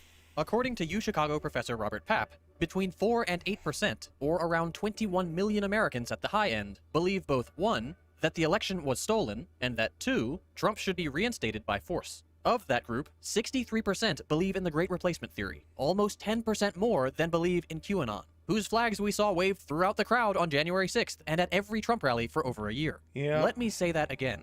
More people in that crowd hold a deeply fascist belief than believe in the other slightly more wacky letter of the alphabet-based fascist belief. And we know that the Q crowd was a big part of the Trump fan base to start off with because they're just so open about it. The Great Replacement... Yeah, they all kind of coalesce together. What's funny about QAnon, though, is they've been pulling in some, like, some people that you would think were traditionally left-wing, like old hippie ladies and you know, new age people who read books about, you know, herbal remedies and things like that. Like, a lot of those people are being pulled into the conspiracy narrative of QAnon, which is really interesting and yet very odd to me all at the same time. Replacement crowd is just not waving as many flags. It is 18 more letters than a big Q, though. Anyway, more than just getting some demographic information, Papp was able to estimate that, among all other motivations, a belief in the Great Replacement was the most significant trigger that turned people already convinced that the election was stolen into people who believe that they should engage in insurrectionist violence to reinstate Trump. In other words, the belief that white people are being replaced is the motivator that justified the riots for its perpetrators. And with these narratives making their way to the... It's like the biggest boogeyman is the immigration and the Great Replacement theory, which is, it's just absolute complete crap. There's nobody's being replaced. I mean, you're not, like, they're not going to kick you out of the country every time they bring in somebody from Mexico or from a Muslim country. You're still here. It makes no sense. most watched conservative TV show, and to regular conservative conferences since January 6th. We might be in for an even worse time going forward. But the QAnon and Great Replacement stuff isn't the whole picture. In the last year, opposition to vaccine and mask mandates have functioned in much the same way, rallying together the various strands of the American far right to the somewhat more moderate Republican base, and infusing a more authoritarian tone into their discourse. The idea that the whole pandemic is some sort of hoax, just like they believe the election to be, has invited fascist extremists into what we recently called the mainstream currents of republicanism, who brought with them their horrifying... Josh Hawley, that guy's a piece of shit too. He's one of the worst politicians that there are, and he was, I think, partially responsible for some of the January 6th insurrectionary stuff that went on. And then we've got Ted Cruz. This guy's just a cuck. Views of what politics should be. Fascists, and more generally awful far-right extremists, are welcomed into the Republican fold. But in making this video, I want to be careful that it doesn't seem like this is something new. It's certainly very bad, much more explicit today than it has been in years, and painted with a much more military and violent shade than before. But fascism in this country has existed in some way for decades, if not centuries. The conservative wing of the American political establishment, often joined in its mission by the more progressive wing with only a few years of delay, has found in its electorate enough political will to push forward nationalism, xenophobia, racism, and the glorification of white religious culture, at the very least. I'll tell you, and this may not be a popular opinion, but I think Reagan did more to ruin this country than Trump did, almost. He just did it in a smarter, more covert way than Trump did. At least we knew what Trump's bullshit was. At least we knew what he was all about. Whereas Reagan, you know, really was able to hide it behind patriotism and his already, you know, big idol worship from him being in movies and things like that as well. And just the way that he spoke and everything, he was a statesman, you know, so, or, you know, gave off that air. But yeah, he was pretty fascist. Since the Reagan era. And this country as a whole has engaged in genocidal racial violence for the majority of its history. It has always embraced more authoritarian, less democratic rule. It has always glorified its hegemonic role in the international sphere. It has always, in part or in whole, condoned its national project against racial and religious minorities. Yeah, that's another thing, like the ability for our government to do regime change wars and other things like that, and just to meddle in other people's business when they're succeeding. A lot of times when they're succeeding at systems which are counterintuitive to ours, such as, you know, successful attempts at a socialist government and things like that, they automatically get put down as soon as possible. And against every political movement to its left. The Capitol riots, Charlottesville a couple years ago. Moments like these were significant. They were marks of the change in fascism's presentation. But by no means were they catalysts of fascism or flukes we can easily ignore. Because even if we understand the kinds of narratives that bring fascist ideology into a more prominent role today, those narratives are still just the last step before mainstream acceptance. Their emergence in far-right cells and compatibility with the greater conservative currents had to come from somewhere, and they did. Today, fascism has been driven to its current apex not by those narratives alone, but by the failures. Do you see that? We can take this place and then do what? Heads on pikes. Talking like he's like from the medieval times or something like that. Jesus. Of the neoliberal era. Failures that have been building for decades and that have laid a fertile ground for fascism to take root. The economic insecurity that has fallen on more and more shoulders. The general decline of unionized labor. The disappearance of jobs that entire cities were built on. And the increasing pace of economic crises have resulted in a particularly unstable system that fewer and fewer people have faith in. That has opened up the space for opportunistic figures all too happy to make sure the capitalist economy endures, even if it means a descent into authoritarian ultranationalism. Figures who have tried to portray moments like the Trump presidency as a departure from what brought us here in the first place, when it was really just a natural next step for a fragile crisis. Yeah, I mean that's pretty obvious. I mean, it was bound to happen. Trump was a thing that was just bound to happen eventually. I don't know if you guys ever seen the movie Idiocracy, but goddamn. Like the world that we live in seems to be progressing to that more and more every day. Ridden capitalist economy. That's so dumb. That makes no sense. How could that be? That's you. That's what you're saying right now. I can hear you. I can see you. I know you're confused. If only you had an ongoing 12-part series on fascism and its modern forms to help you understand it better. Oh, wait, you do. You can watch the first episode of my series, The New F Word, on Nebula. We're working on the next episode as we speak, so stay tuned for that. I'm really proud of what we've produced so far. In the meantime, if you'd like to help support content like this... All right, so... Yeah, fascism. And something that I noticed that a lot of people don't talk about is how much the word socialism and the word communism are used to, as boogeymen themselves. They're used to scare people. They're used to make people think of the Red Scare and the Cold War and things like that. And they've used that fear and made it into their own personal boogeyman now that they can use to scare people to their point of view.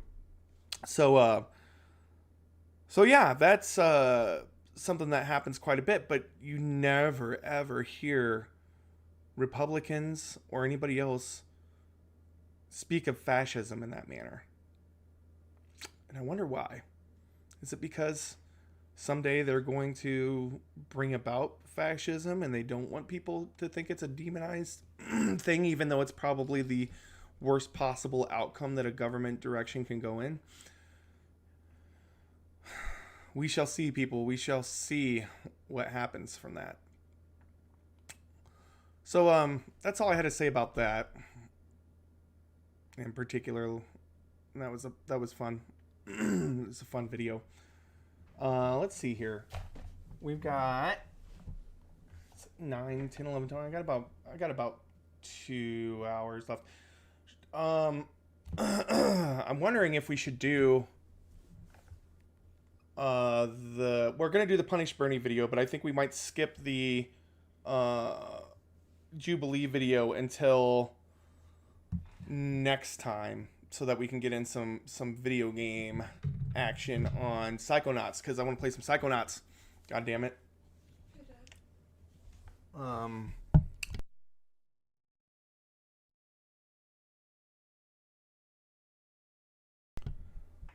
So, all right, let's see here.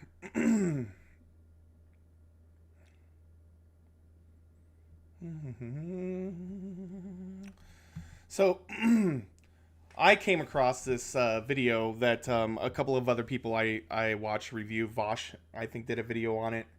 And I subscribed to this guy's channel. And I'm probably, to be honest, going to do a couple of different videos on some of his reacting to some of his animations, because they're absolutely brilliant. And so this is a play, I believe, on what was it? One of the video game is this a play off of? I'm trying to remember. I think it was what's the one with Solid Snake? I don't know. I can't remember exactly off the top of my head, but yeah, it's interesting. And I really think that you guys will like it too. So let's have a laugh, shall we?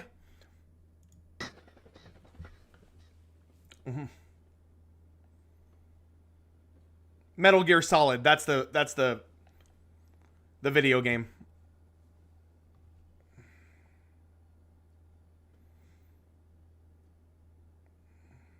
That creed, reaffirmed by those who planted flags from foreign battlefields to the surface of the moon. A creed at the core of every American whose story is not yet written. Yes, we can. Because of you. Because you sacrificed so much.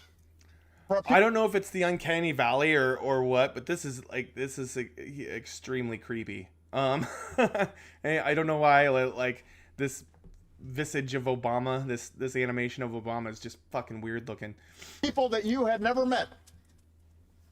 That's part of what makes us special as Americans. Unlike the old empires, we don't make these sacrifices for territory or for resources. We do it because it's right.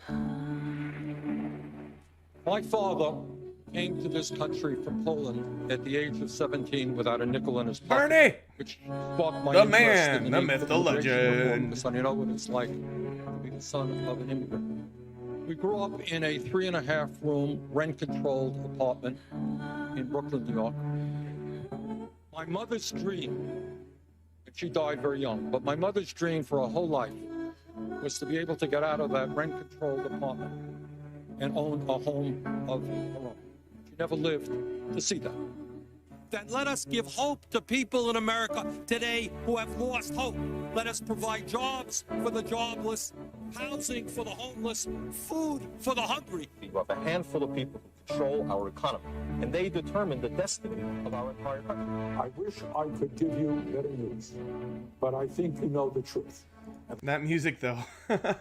And this is going into the downfall. That is that we are now some 300 delegates behind Vice President Biden. The path, fortunately, is virtually impossible. And so today, I am announcing the suspension of my campaign. Boo. Keep moving. Have to say today, I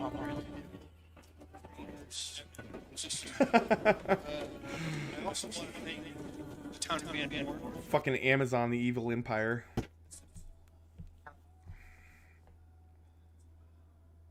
We're making a dent in it, and we appreciate you for allowing us to be part of your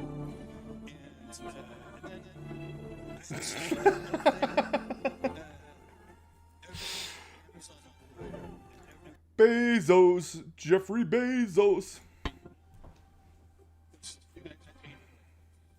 So, seriously, every Amazon customer out there, and every Amazon employee, You know, he kind of reminds me of it's like reminds me of a scene from Superman right here, but if like Superman was switched out with Lex Luthor, because Bezos is like totally like a real life Lex Luthor.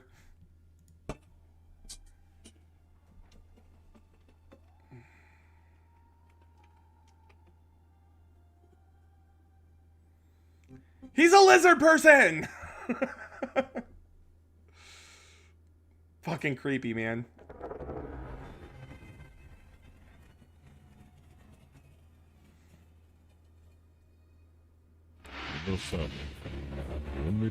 Wait, okay. The thing I don't understand is if he's a lizard person, why would he be eating a lizard? That doesn't make much sense. Like that'd be like eating like cannibalism or something like that. Well, maybe that's what he's into. Jeffrey Bezos is a cannibal. And look. Fucking Zuckerberg.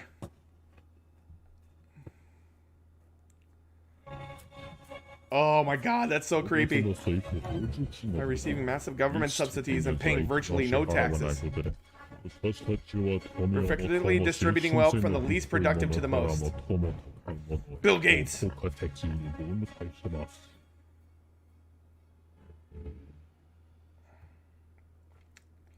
少し私たちのポケットの中に両方の当事者がある。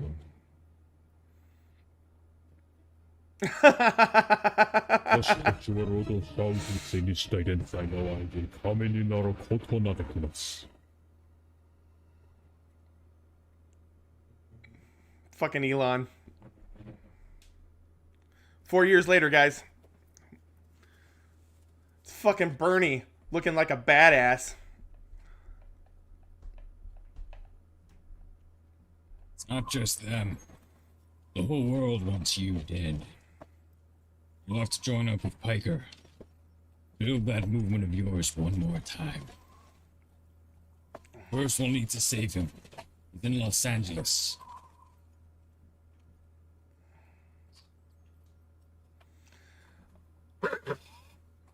Oh my You're a god. legend in the eyes of those who live in the working class.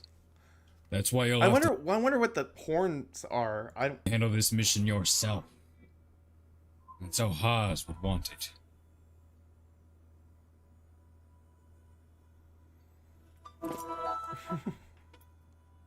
Now go. Let the legend come back to life. Go, Bernie, go!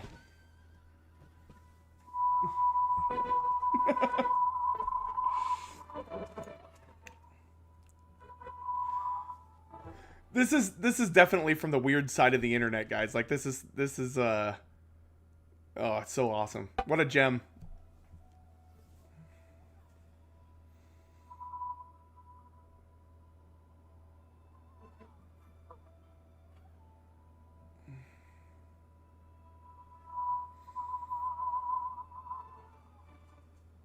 What's that cute? So sweet to me. With your breath still in me. And the blood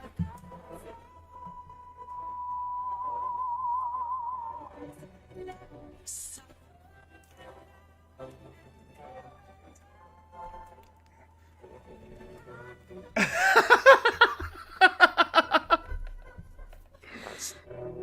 Fucking Hassan Piker. Bernie?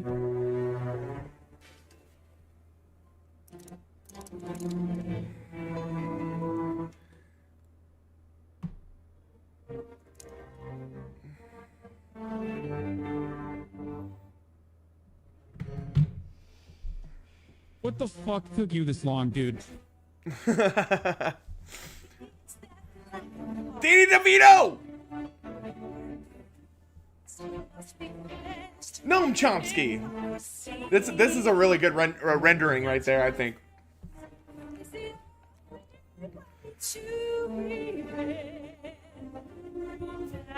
A divorced emerald mine inheritor.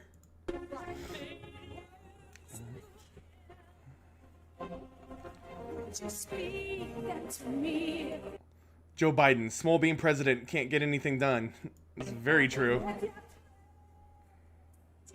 Jeff Bezos, a parasite that will sacrifice mankind. More wealth in the bottom half of the American society. That is insane, and that has got to end.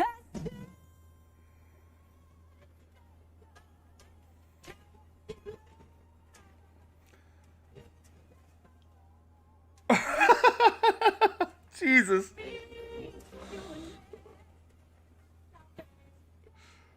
Oh my God, just look at that. Like, Bernie looks like a badass there.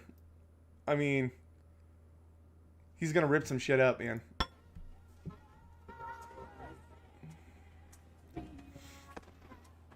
Yeah, take that, Elon.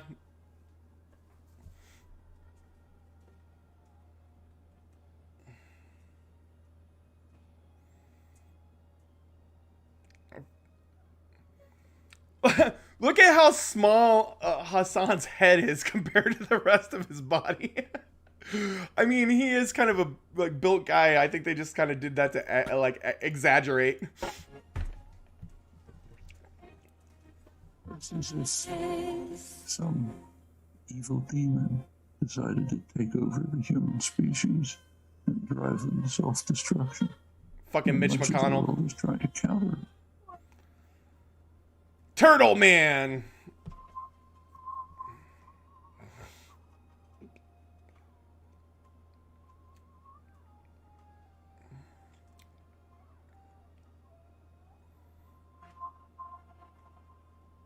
Not me, us.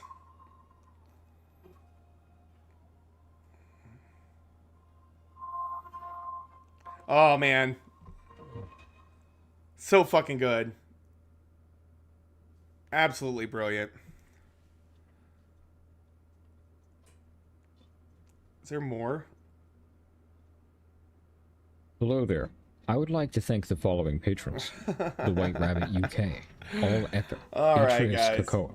All right, that was fun. Oh, that was a lot of fun. Arcane's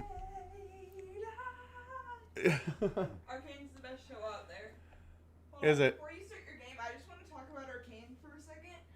It's better than all of you. It's just the best show out there. It's great. It's amazing.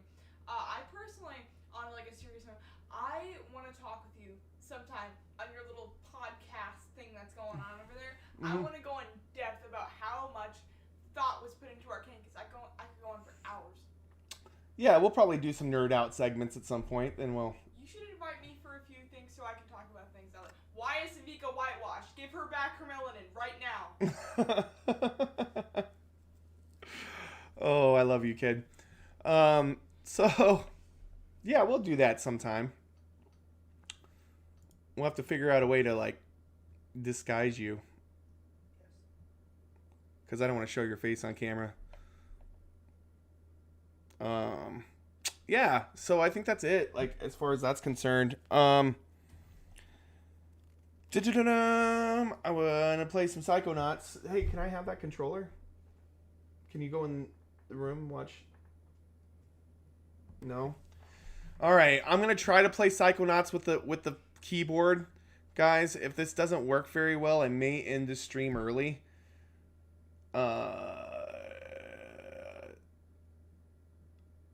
7, 8, 9. Yeah, so we'll see what, or we might just play another game. We'll see. We'll see what we're gonna do here.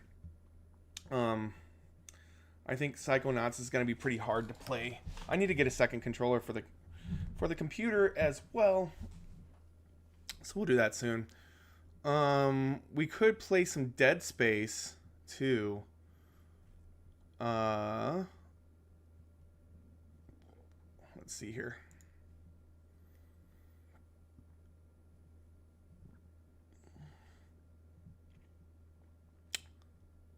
We'll try the Psychonauts, though. We will try this first.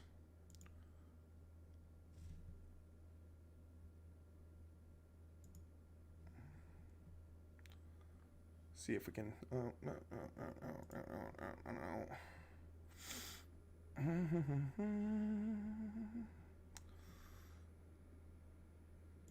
There we go.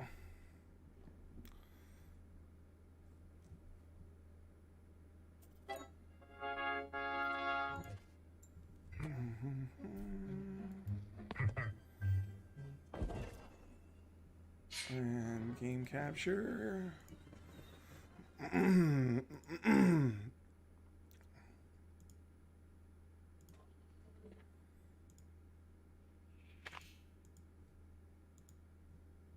Is that working?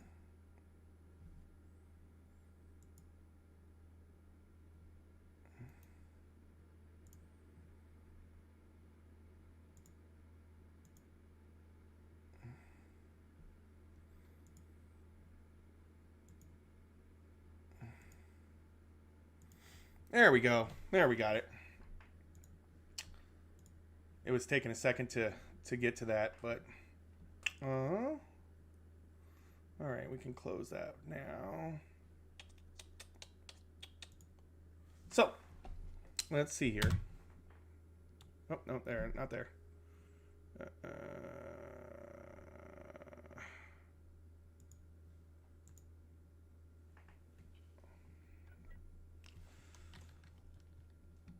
I might have to look at the controls. Oh, I can resume my game. That's crazy. Check the settings here, though. Because I do want to... Controls.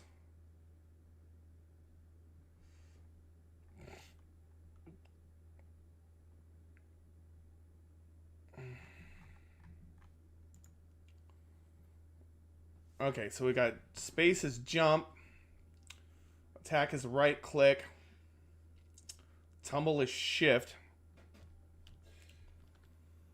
All right, interact was F. Psi power 1 is that. Okay. Psi power 2 is E. Psi power 3 is Q.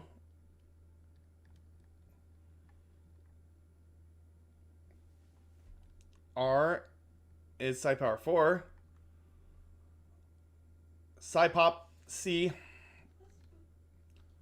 Auto shot photographer V. Thought tuner T. Radial power menu. Okay, so I just want to know how to move forward and stuff now. WASD, okay.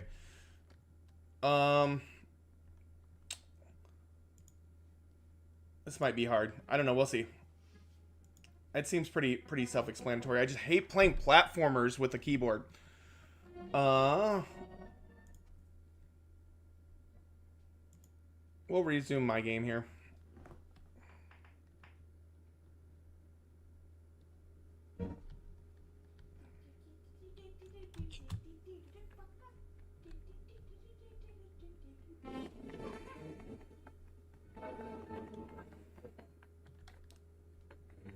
So, The Psychonauts have their own hair salon. Sweet. Would it be weird if I asked for the Sasha number? It doesn't look open yet, though. oh, I can't do that yet. Okay, so Cards piling up. Turn them into side challenge markers with a psi core from the automatic. So we're taking a look around. So I just got to this main area here. There's a noodle bowl. Should we eat?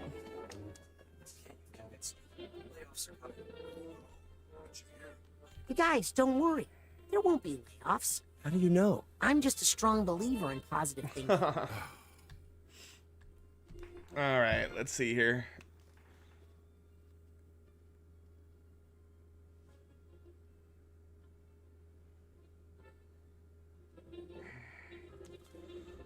So latest arrival by 9:20. Okay. Seeing when the food was getting here. So, what's good today? Why do I bother making signs? I don't know. Why do you? Does that mean he was hiding a gamble? Have you guys ever heard of Lady Luctopus Casino? Only recently. I figure it's one of those casinos that's really popular with mailroom dudes. Interesting theory. Sweet. Let's see if we can talk to these guys. Guys, Nick's fine. That's not what I heard. I mean, he's brainless, but his head's attached. But you gotta have a brain, I think, to survive. I don't know.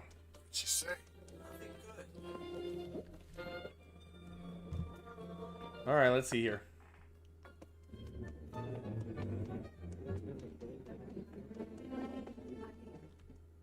Excuse me, agents. But Coach, I mean, Agent Oleander isn't the mole. Or maybe he is, and you're in on it with him. Agent Whitlatch. He's just a child. Exactly the kind of asset a counter-spy would use. Oh my God. Maybe. Without his knowledge, Yeah, 'cause, even... Well, I think that's my cue. Yeah. Kids, because he's just a kid. He's gonna be a good spy. I hope you're not talking about me. No. I would be a great spy, though, let's be honest. I've got to see. Okay. New gadgets available in my shop for testing. I mean, for purchase. They're totally safe. Not available to interns, obviously. Oh, I got something. What's this? F.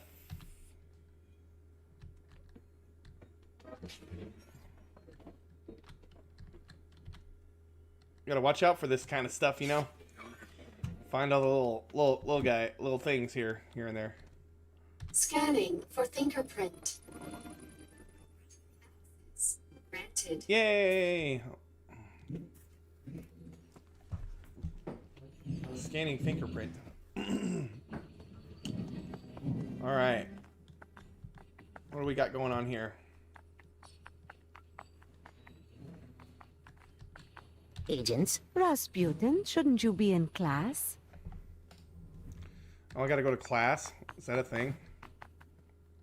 Agent 33 is scheduled.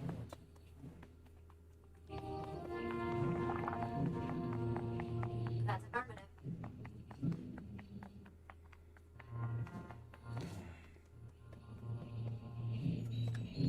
Scanning for fingerprint. Granted. Yay!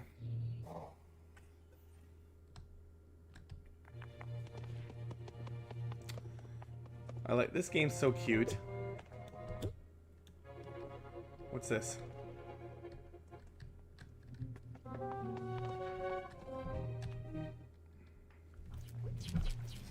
Oh, okay, I see. Intern wing. I think that's where we need to go.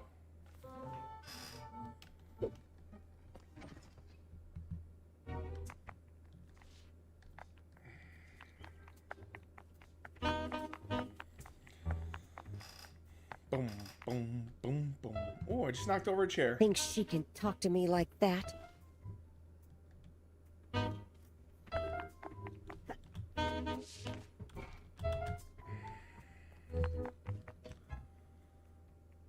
think I can cosplay as him someday. Yeah? Where did she get off? I think that'd be fun. Hi. I'm sorry. I just hate children. God damn, woman! So rude.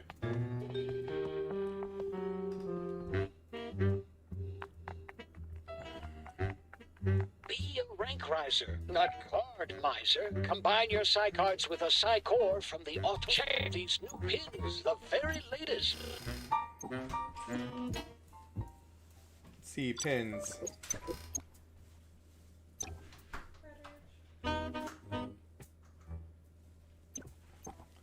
What do we got here? We got a ruby level ball.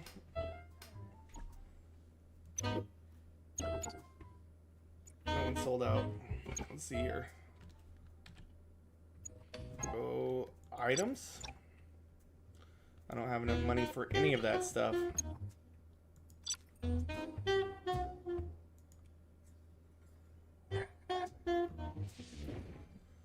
Woohoo! Ranked up. Alright. Sayonara, Psychic.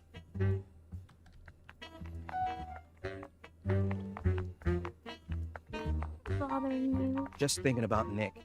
Hey, don't worry. We're going to find Nick's brain. It's just... Yeah, we'll find it. He was so great at sorting mail, you know? I'll sort your mail, Colin. What? I'm sorry. I don't know what I'm saying. Hi. Hey, cutie. Aw, I'm gonna blush. Yeah, so classroom's this way. That's what I was saying. Oh, that's right. He mailed that letter for you that one time, didn't he?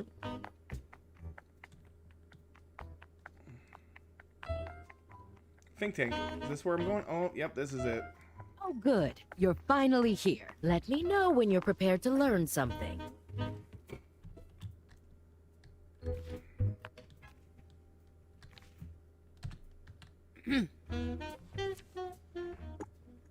If I may speak freely, I think I could contribute to the casino mission. Can I ask why we can't join Lady Luctopus mission? Agent Forsyth, that mission to the casino needs us.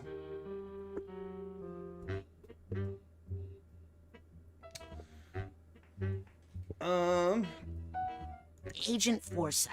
That That mission is being handled by experienced psychonauts. You gotta be You're not forthcoming. bringing it up again.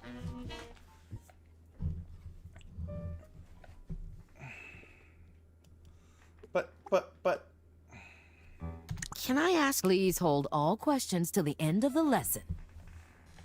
But no. I think I could contribute to the casino lesson. If I may speak. You may not. Class is in session. Jesus Christ. When does class start? As soon as you get to my classroom. This isn't your classroom? No. This is. So are you ready, kid? Sure. Let's do it. Yeah. Let's rock and roll. What are you ready for? Safety. Oh, you think the human mind is safe? Well, that's cute.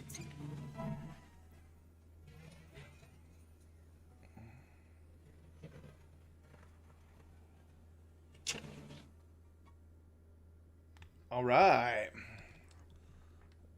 Let's get crazy.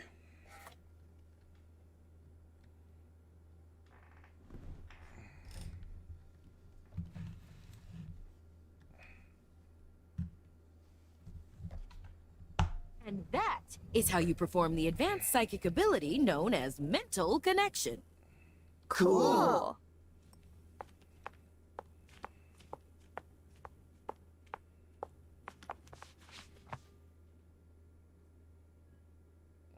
I mean, what? I mean... Sorry. Could you repeat that? Sorry, kid. I warned you not to be late. I'm off to attend to some fiduciary concerns. She's a horrible teacher. Norma, take over for me, won't you? You can practice with some of those loose ideas. But Agent Forsyth, is it safe to leave all these thoughts out like this if you're not here? Norma, please. It takes more than a few rambunctious children to affect the mind of a trained psychonaut. I don't know. That seems like foreshadowing to me.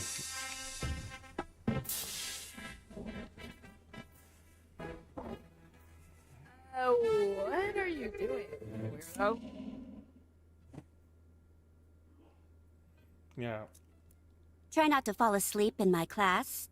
All right, rapscallion. Okay. Rapscallion. Now, how do I like that explain word. I mental think that should connection be used more often. extremely simply? Let me guess. We focus on an idea in someone's mind until we form a tangible connection with it. Oh, I didn't realize you were a mental connection expert. By all means, give us a demo, Yeah, let's see it. Professor.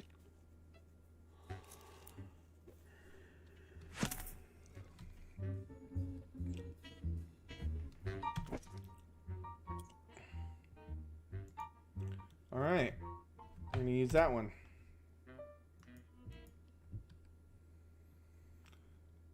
Use... Let's see here. We're going to equip to this power slot. There we go. All right. Let's see what you got, little guy. Cilantro. What the heck did you just do? She just eat a booger? I said connect with the idea, not jump inside it like a hamster ball. Sorry. Old habit from the circus, I guess. Circus. Inside the idea, you can connect to other ideas to create links between them. Alright, let's do that. Not only is cilantro delicious, it's affordable and easy to grow in a window box herb garden. What the heck is that? What? You left a slime trail. What? It's like he connected the two thoughts together. Oh, now you're in trouble. What'd I do?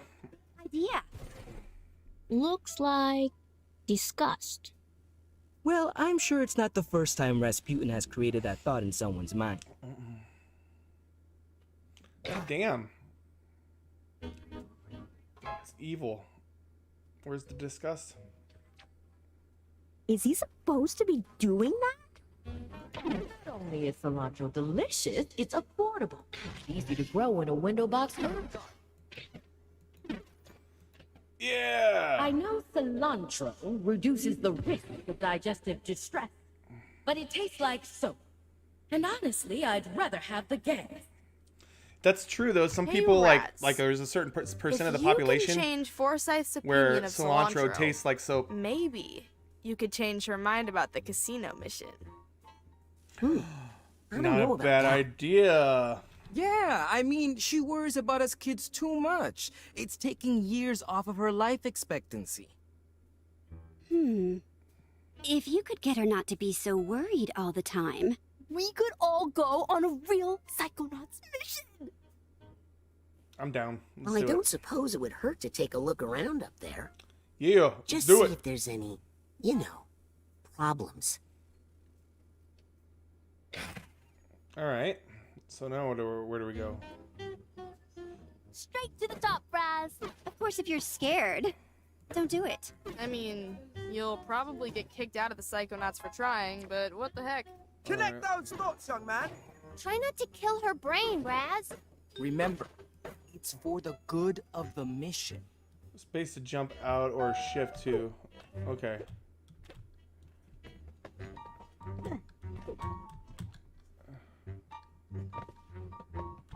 Well, what's this little nugget of wisdom doing here? Got enough credit to upgrade one of my psi powers. Yeah.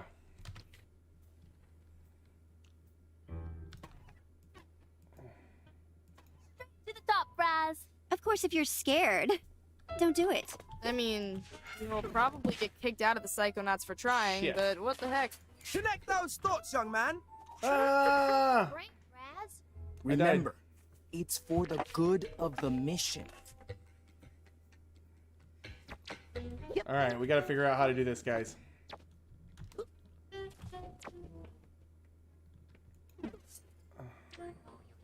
Not only is cilantro delicious, it's affordable and easy to grow in a window box herb garden. I know cilantro reduces the risk of digestive distress, but it tastes like soap. And honestly, All right, I'd let's rather see here. have the gas.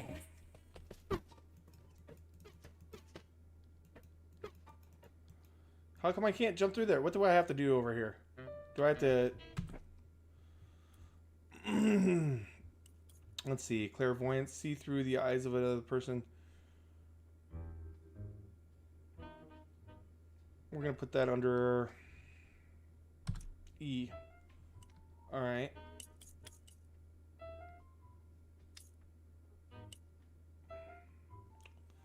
I don't know if that'll work, but we'll see.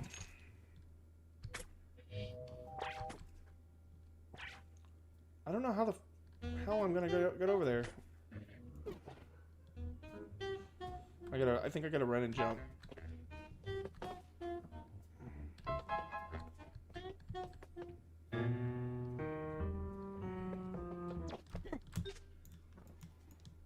There we go.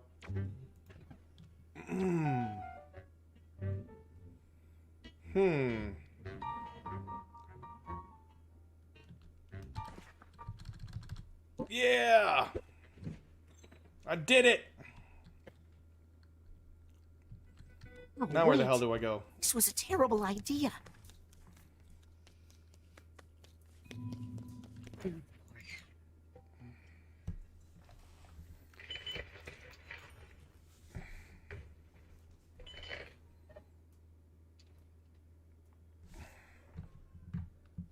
They just don't have the experience. If I let them go to that casino, that's it. They'd be dead. Really? Not letting another agent get hurt on my watch. Yeah, this was a bad idea. Safe. I'm going back. But with I don't want her to know I'm here. anyone safe. How can I find this mole?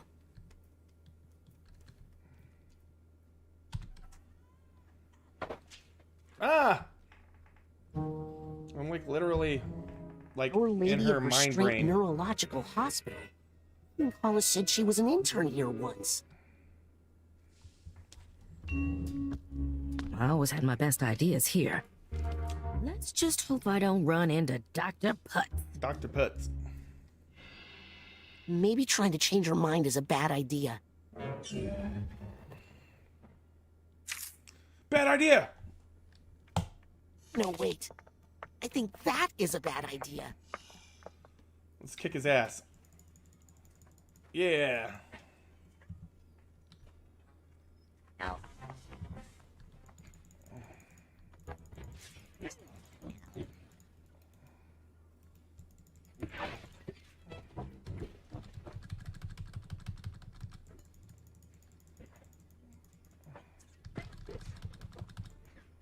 Yeah, I did it. No room in here for any bad ideas but my own. Right. Speaking of, I gotta catch up to Hollis and try to change her mind about the mission.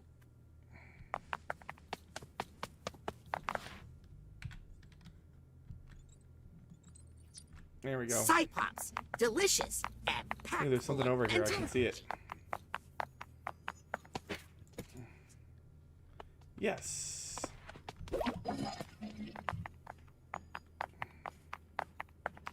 There's something else over here. I can see it. I can see it. What's this? What's this?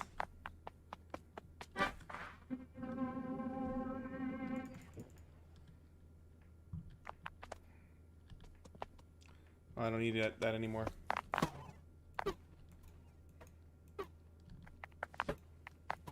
I think I hear stuff. Good. Yeah.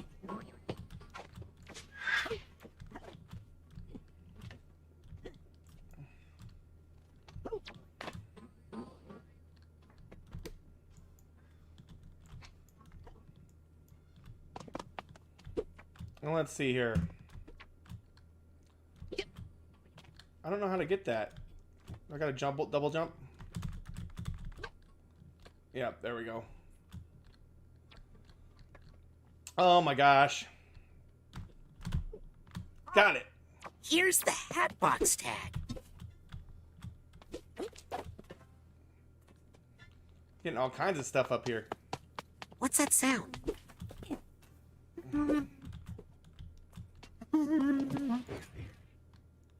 the steamer trunk tag for this guy. Yep.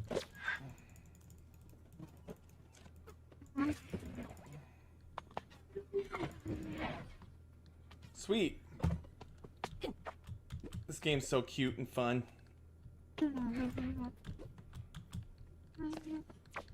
Gosh damn it.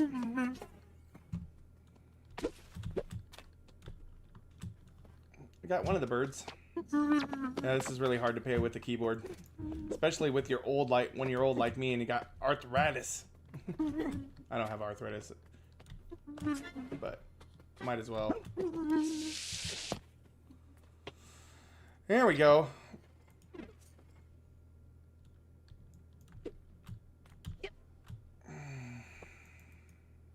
F.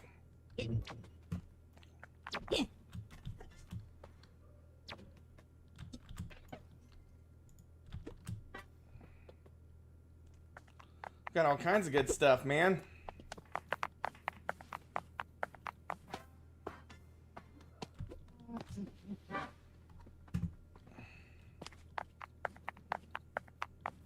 Something else over here. I can see it.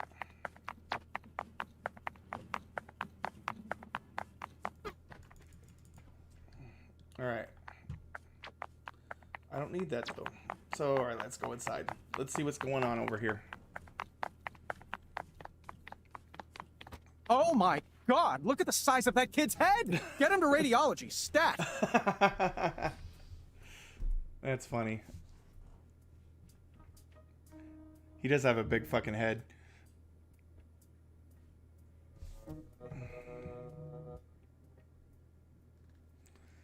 Well, let's see here. Oh, I gotta do something in here. Checking on food, checking on food, checking on food.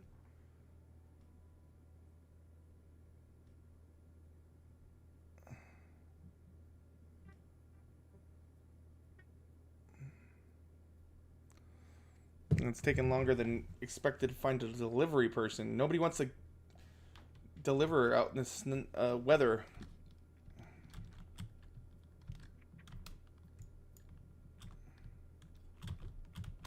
There we go.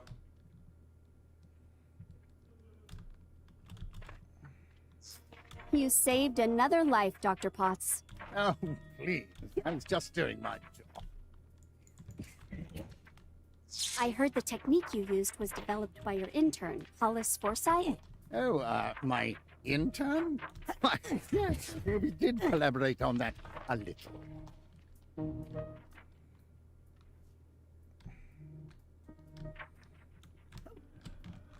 This is interesting.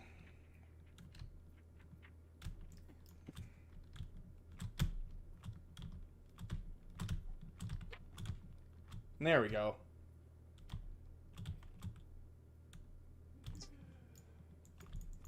The patient will make a full recovery, Dr. Potts. All thanks to you. Mm-hmm. And your brilliant intern, Hollis Forsyth. Why, yeah. Oh, she has been a helpful assistant. Brains. I like bouncy, the bouncy look brains. of Bouncy, these. bouncy brains. This trip has made amazing progress. Another life saved by the Forsyth. The POTS method? POTS? It was my invention? That intern merely transcribed my dictation. Oh, apologies. What? In fact, I was thinking of getting rid of her. Hmm.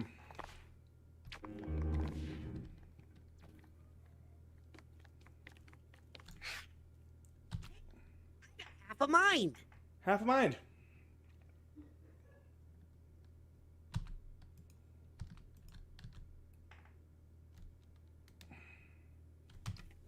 I've got half a mind to look for the other half. Something tells me it's not too far away.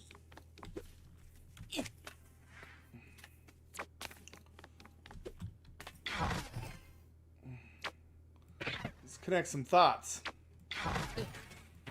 Believe me. Good luck collecting your debts after I'm dead, losers. What?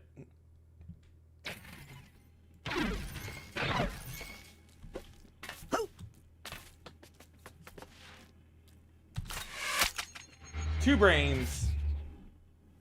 Now I got a full mind. Alright, now where are we going?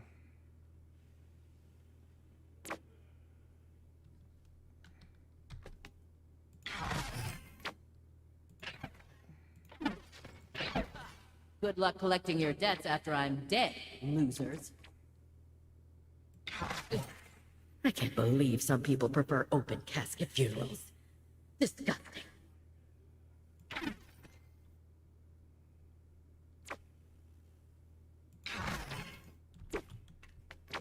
There's lots of fun stuff in it, like disgust, death. I can't believe some people prefer open casket funerals. Disgusting. What's this thingy here? Current burn rate. That's no good. Maybe if I move some funds around. Could postpone paying those bills, but please. Dr. Potts is the pits. Next.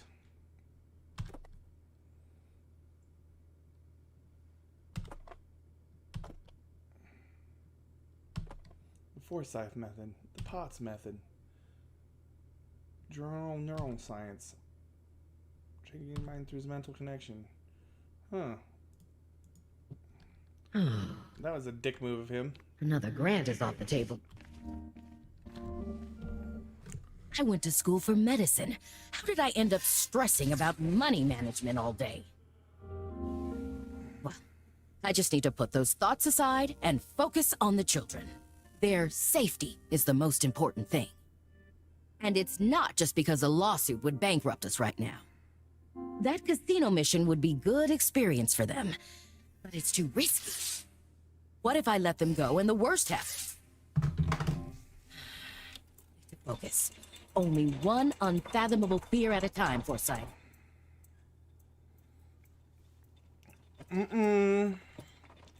Oh, crap. This associated risk with something more positive than death. It would open her up to so many more missions. I mean, life experiences. Yeah. Okay, so I gotta take risk.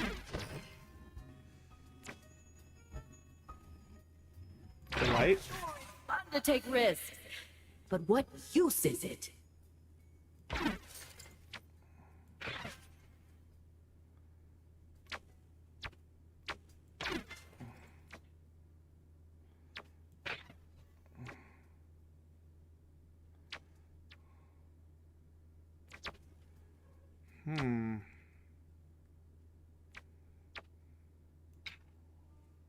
Whenever I see socks with sandals, it reminds me of my favorite German college professor.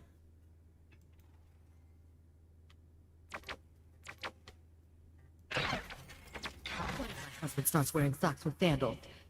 Could I still love him? I just remembered how dire the Psychonauts' finances are.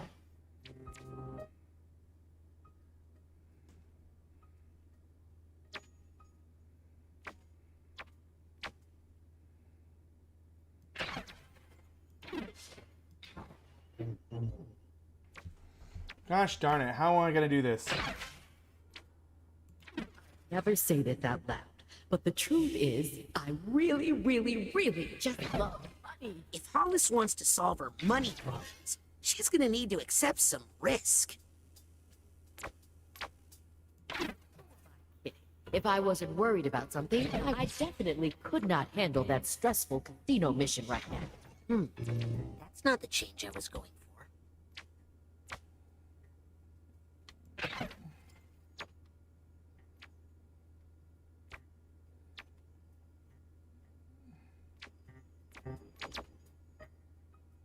No. Damn it. I gotta figure this out.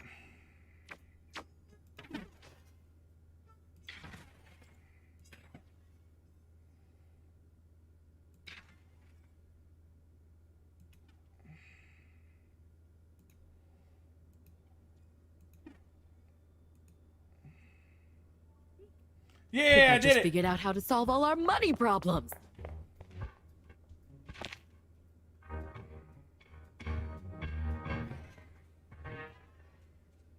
Oh, god damn it. What did I do? What did I do?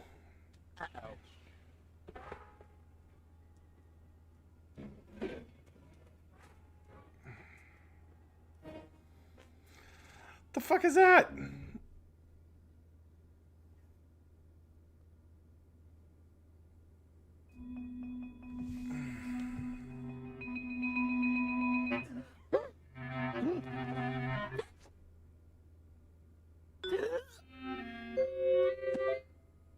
Hey, Teach. What gives? I was in the middle of a sweet hookup there. Guess what, kids? You all did so well on your lesson. How about we give your new power a test drive out in the field? You mean we're going on the mission? Let's see here. For real? Isn't that dangerous? You know what they say, Sam. Nothing ventured, nothing brained. I don't think that's what... Let's roll. Heck yes! Cool. Right. Sweet.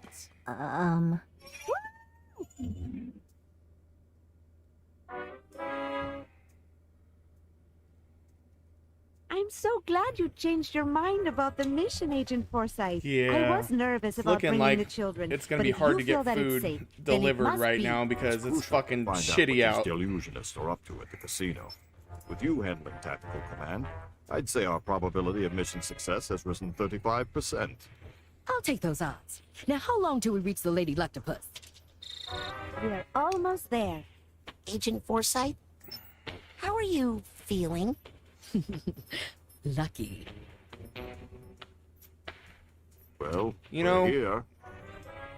you guys, I might have to Using end a this false stream identity, early here because it secured does a not look high like I can roller get suite food to use delivered. as our base of operations.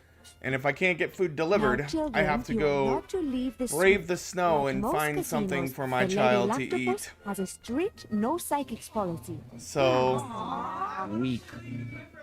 I'm happy for this being a chance to parent, observe Agent being a Forsyth parent, in action. you know, sometimes negates the ability to stream. Yeah, I should stream later on your channel sometime. That'd be fun. Yeah. So yeah, but I think we got at least a couple of things talked about today that I can make a segment out of. So be expecting new YouTube videos. I didn't really I didn't really get a game that much today, but we'll do that more. I mean, I think Monday I'm going to stream a lot more too. So I'll probably stream later on Monday as well, so I can play for quite a while. But hey guys, thanks for coming out and seeing me tonight and viewing this stream.